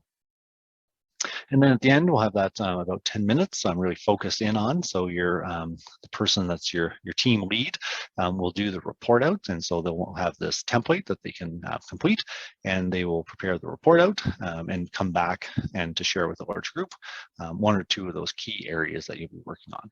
And part of that, helps us know what others are working on. And sometimes there's that shared, like, Thomas mentioned, kind of, being those couple steps behind. Sometimes if you know somebody's working on this, in this quarter, then you say, hey, maybe we can, have some conversation about how it's working for you and what you're trying. And so it gives us an opportunity to kind of share some of that learning between each other.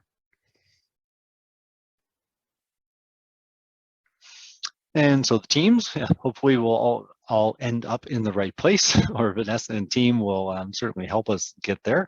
And again, we've highlighted the team leads for the various teams. Again, we're very excited to be able to kind of see that the range of people that were able to make the time to participate today. The other part that we need to take a moment to is thank our awesome group of facilitators.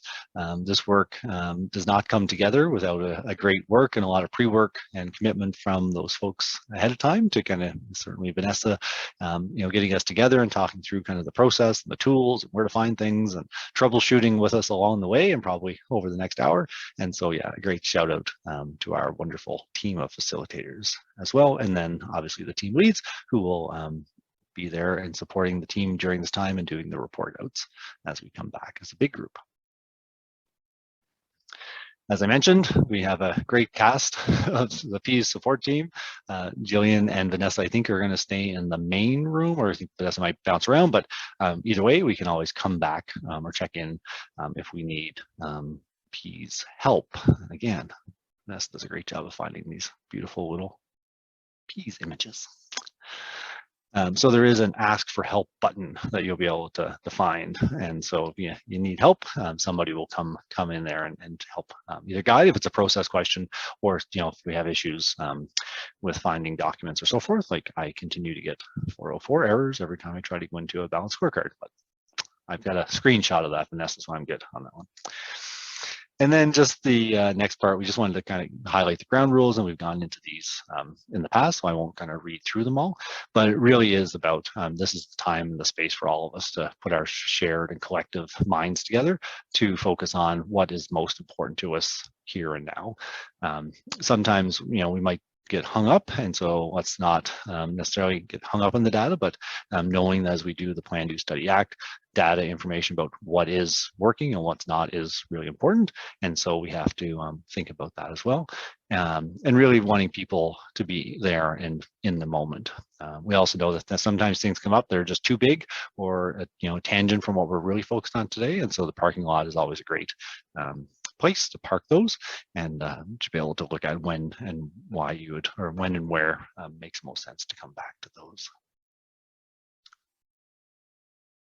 Yeah, so I think parking lot. Groups. Yeah, so in the middle, so the plan is we'll return to the big group at 3:30, so just over an hour and a bit. And so the facilitators, as you kind of work through, can determine, kind of the break. I know some groups can move faster, some might, want to stop in the middle. And so certainly that discussion with your team and facilitators will be good to do. And then, yeah, we'll give you a 10-minute warning, which is when you'll start preparing the report out questions if you have not already done that. And yeah, then at this point, I'll turn it back to Vanessa and she'll do the magic. I always have the Star Trek images of us getting kind of beamed into different places as the magic of Zoom breakout groups happens. So I'll turn it back to you, Vanessa. Okay. Thanks so much, Mark. First of all, I just need to ask you all, first step is cross both fingers and pray with me that it all works out, and we'll make it work. Yep, there. I like it, Julie. Here we go. So I'm going to open the breakout rooms. It should slot most of you in. For those of you where it doesn't, you might have the option to click join. Click join whichever room is appropriate for you. And if not, we'll work with you and just go down the list one by one. So have fun. We'll see you guys in an hour and 10 minutes. Thanks so much to those of you who let me join for a little bit. It was really interesting to hear how you were able to just really tailor the balanced scorecards to meet your unique needs in every context. They were always, the discussion was so different, but a common theme for sure was the care planning, and lots of discussion about really practical strategies to make the concept work in your context, and with the focus on what do these families need and how can we best communicate that with them. So thank you again. So we have 12 groups that are going to share. So we're going to be definitely chop, keeping you to your time, to 1 or 2 minutes. And just would ask that you try to think a little bit about what others have said before you, so that we can get as many unique ideas.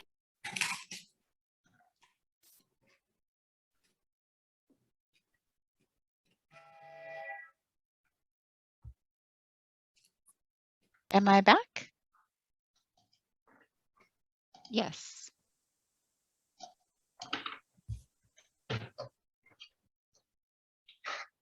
I'm getting host has muted me on and off, so stop that. Or maybe it's not an accident, Vanessa. That's enough. Sorry. We're trying to keep it to the time. No, it was totally me. I accidentally muted you. Sorry. No, it's okay. Yeah, 1 or 2 minutes, Julie. Chop, chop. Okay, so yeah, I was just saying, and I don't know if you've heard this before, but just ask you to try and keep it quick because we are trying to fit everybody in. After everyone's after the session, your Balanced Scorecards and action plans will be posted on the Community of Practice site. And as mentioned, we'll also share these with your leaders so that they can really help you to move forward with the actions that you're planning. So our questions are on the board.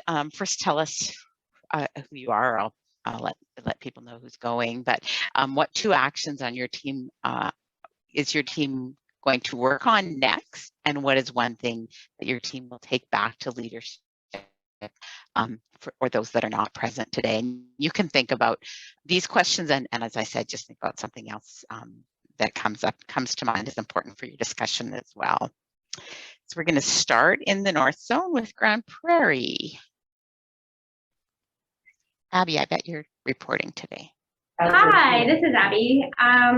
So our 2 main things, we had a few things to work on this time, but 2 of our main ones are to be able to build a new template to track all of our referrals as they flow through our new referral and intake system to get some hard data on our accessibility numbers. And then the other one is increasing those surveys and getting more back. So at this point, we haven't received enough surveys to get any useful data. So we are going to work hard on getting those back. And that is a message that we are going to be bringing forward to the rest of our team and leadership is different ideas on how to make that happen. Thanks, Abby. And thanks for letting me join. Cindy. Hi.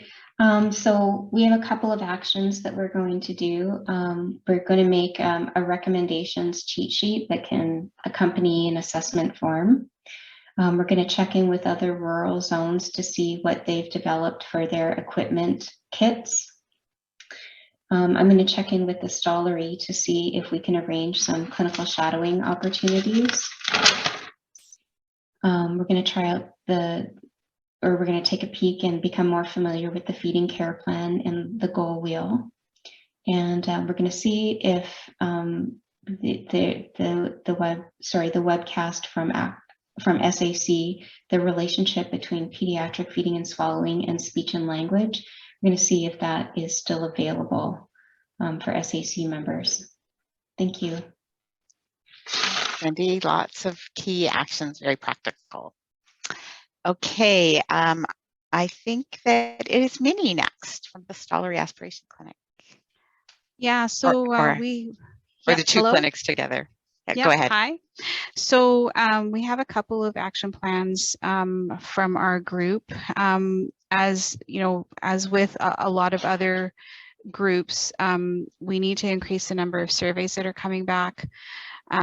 We have tried to provide them electronically. We've tried to provide paper.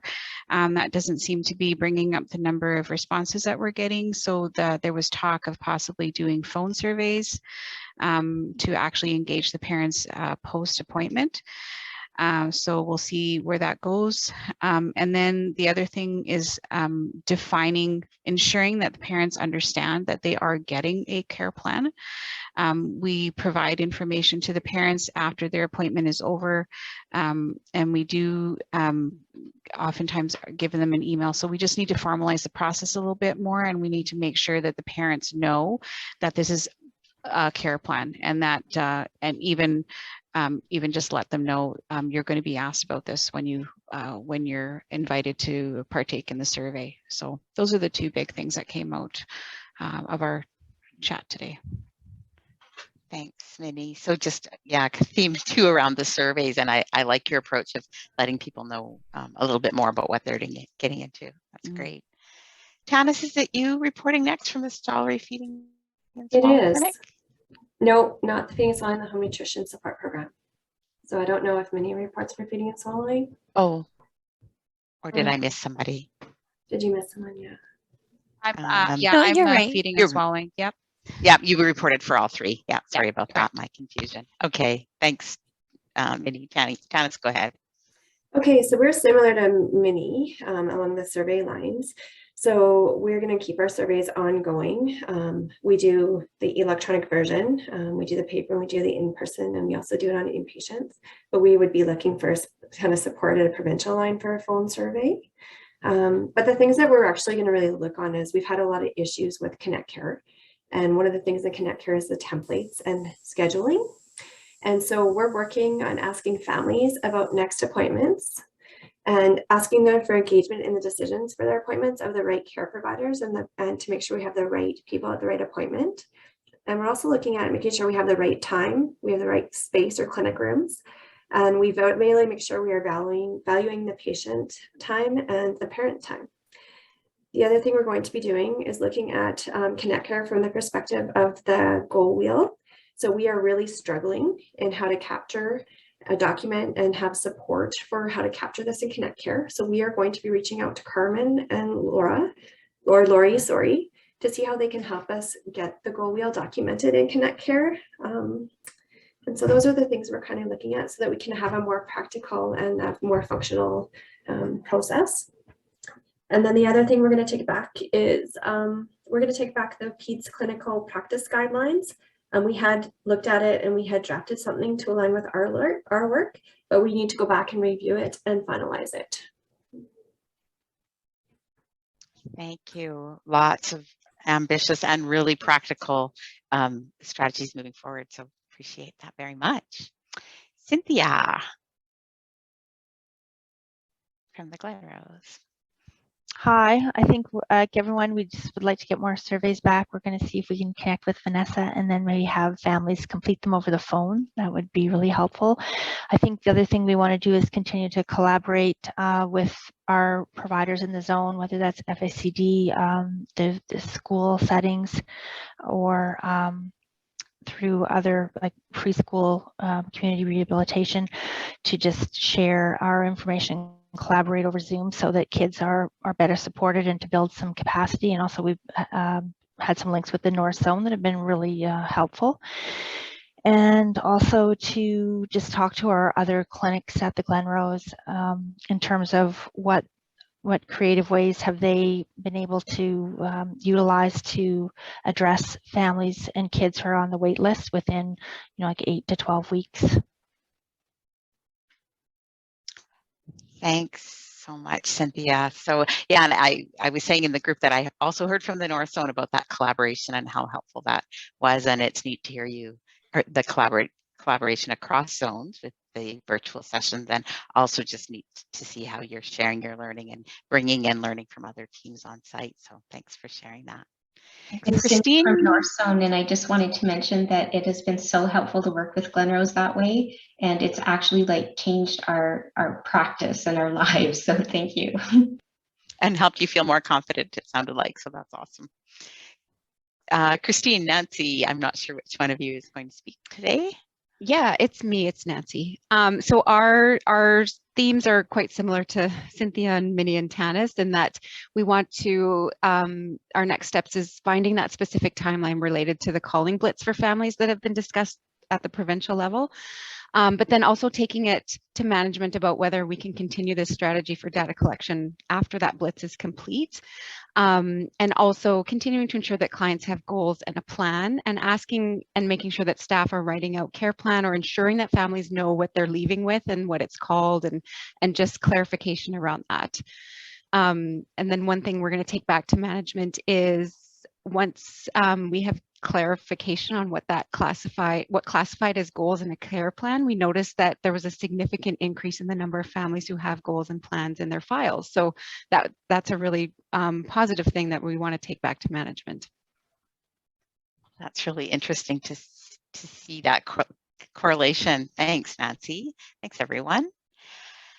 Okay, ACH. I think that might be me. We're going to kind of talk as a team because we have pretty similar goals.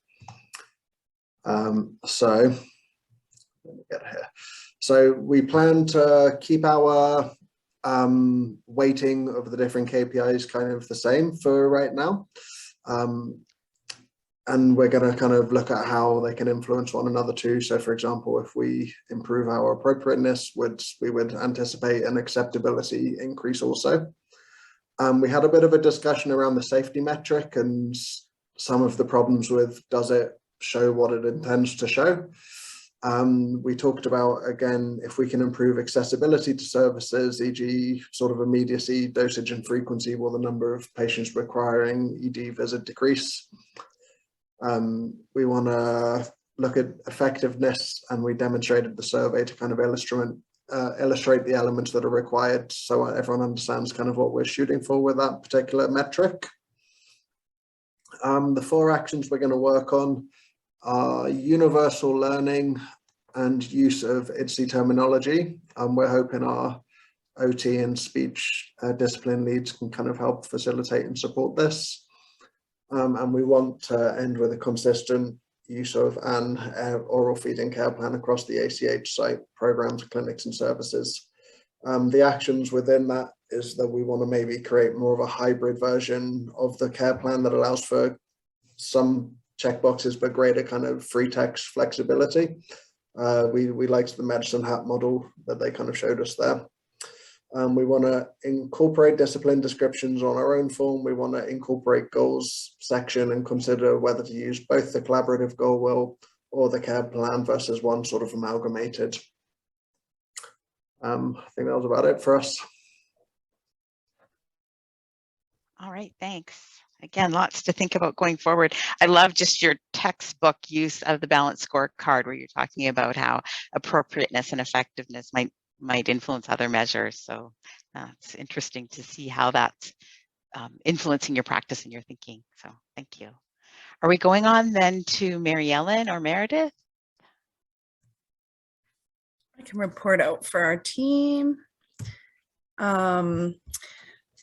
We are focusing on efficiency, and our 2 take-homes that were just real easy to pick out in our breakout room was care planning and looking at possibly making some minor adjustments, major adjustments for different groups that work on our team, just to better suit the population's needs and workflow within our unit.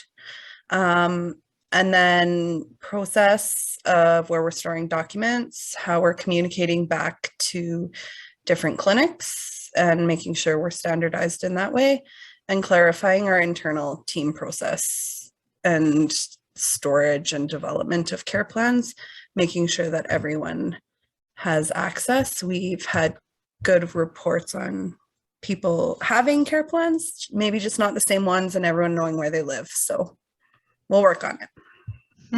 Thanks, Meredith. It's really cool from September to now.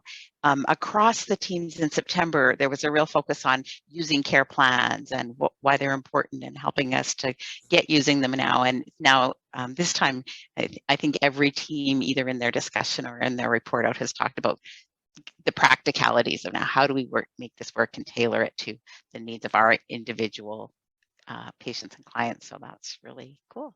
Thanks. Calgary Zone Peds Community, Catherine or Denise?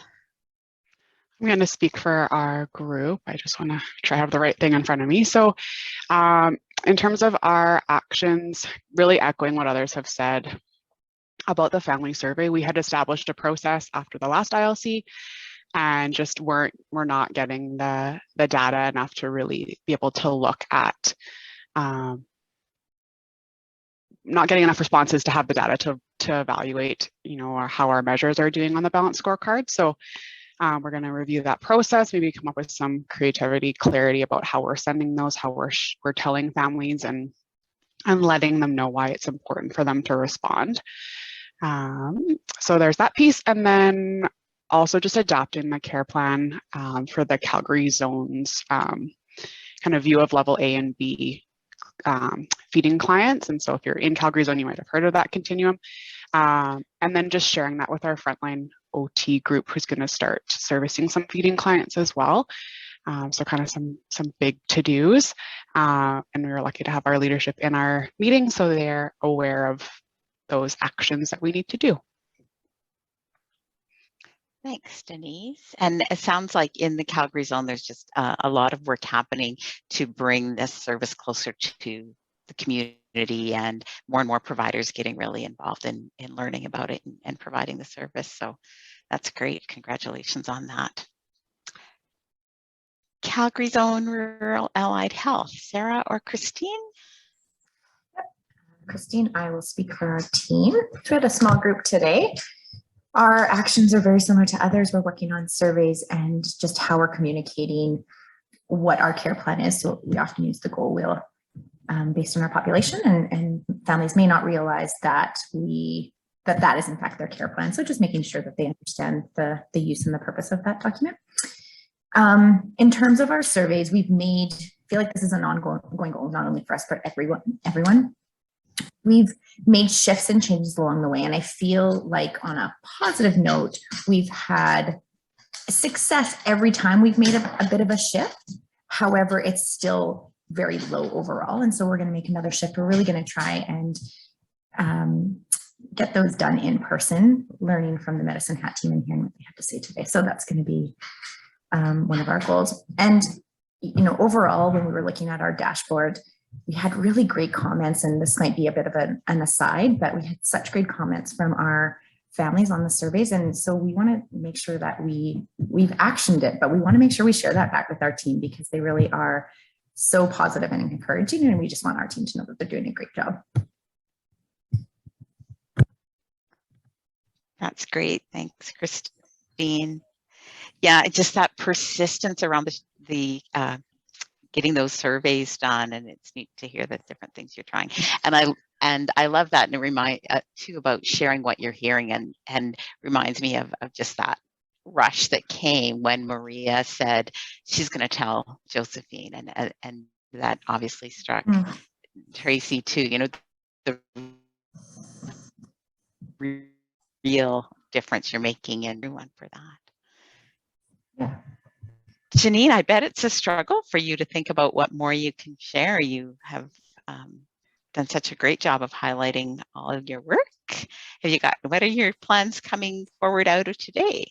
Yeah, so besides what we mentioned earlier, one of the things I think that Thomas had mentioned as well was about the ED visits. So we did notice that there was an increase in our ED visits. So we had some discussion about it in our previous meeting locally. And so what we had decided to do is Siobhan is actually going to do some chart audits just to look into whether the reason for the admission was actually eating or feeding related, or actually illness, just considering the time of year, because they were grouped in there as a related to eating and feeding, even if it was respiratory. So we just want to make sure what the cause of that respiratory visit was. And this will help our team to determine whether further actions are needed or not, because of course, if it is feeding or eating related, then that's something that we have to take a look at further. And the other action that we're going to work on, so in our results, we noticed there was a fairly large increase relatively in the number of families who have indicated they had to wait too long to access care. And that would be a result of the family survey. So we were just kind of curious if other programs have had any concerns about specifically the wording of the question in the family survey. And whether they have concerns about how families are interpreting that question, because we're kind of wondering whether the families are interpreting it as the clinicians took too long to arrive at the appointment, because we do have pediatricians who attend our appointments. And so that can be a thing that happens, that the pediatricians are late arriving to the appointment. And so we thought before we try to make any changes about it, we were just wanting to take a look at if other programs are finding that difficulty, and whether we might want to consider asking about if that question can be worded just slightly differently to focus more on about the waiting to get the appointment versus waiting for the clinician to arrive. Right. And that might be an interesting little chat on the COP site. Hey, I wanted to mention too that the Grand Prairie team was also thinking about the ER visits, reason for visit, and had some discussion about that. So we might want to check in with them offline and see about. I think Gabby, you were talking about maybe looking at that as well. So that would be a good connection for you. All right, Teresa, last but not least from the Southwestern Alberta Children's team. Hi, thanks, Julie. Janine, it was interesting that you just made that comment about wait time. This is just a quick aside. Although we don't have many surveys, the one said that they did feel that they waited too long, but the interpretation was their doctor, they wish their doctor had referred them sooner. So it wasn't necessarily that they waited for our service, but they felt that there was a delay in getting sent to our service. So it's interesting just how different people interpret different questions. So just an aside.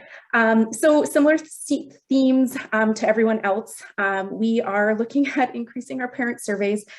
We have tried many things to increase them, and we know we're getting them to families, they're just not getting completed.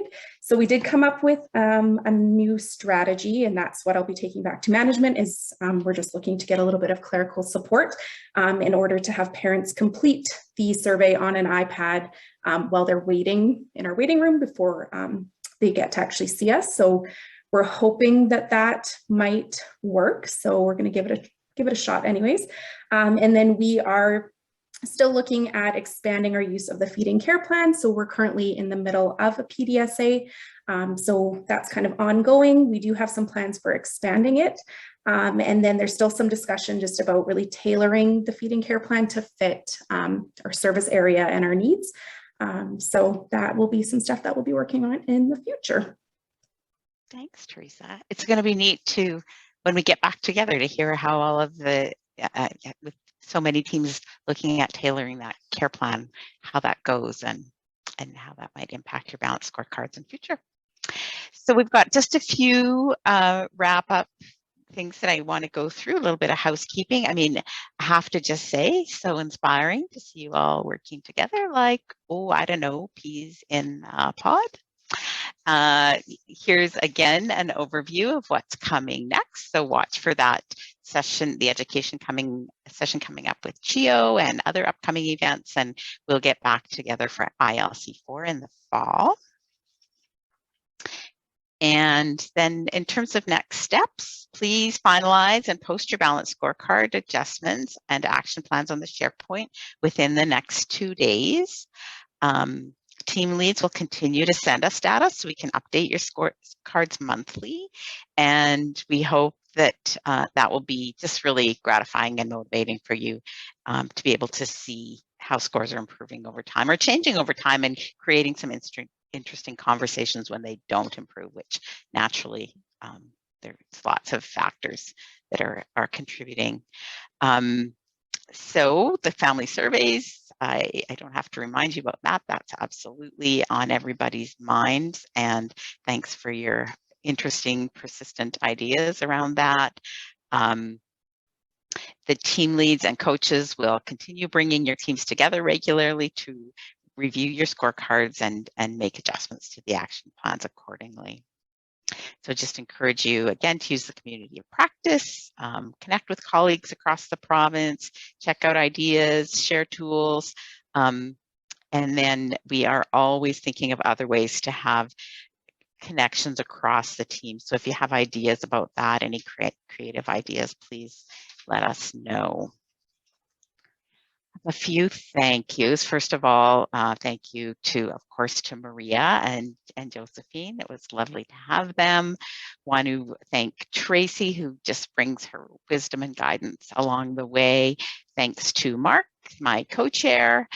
Special thanks to the Medicine Hat team, Trisha, Janine, Becky, and Angela. Really great to learn from you today.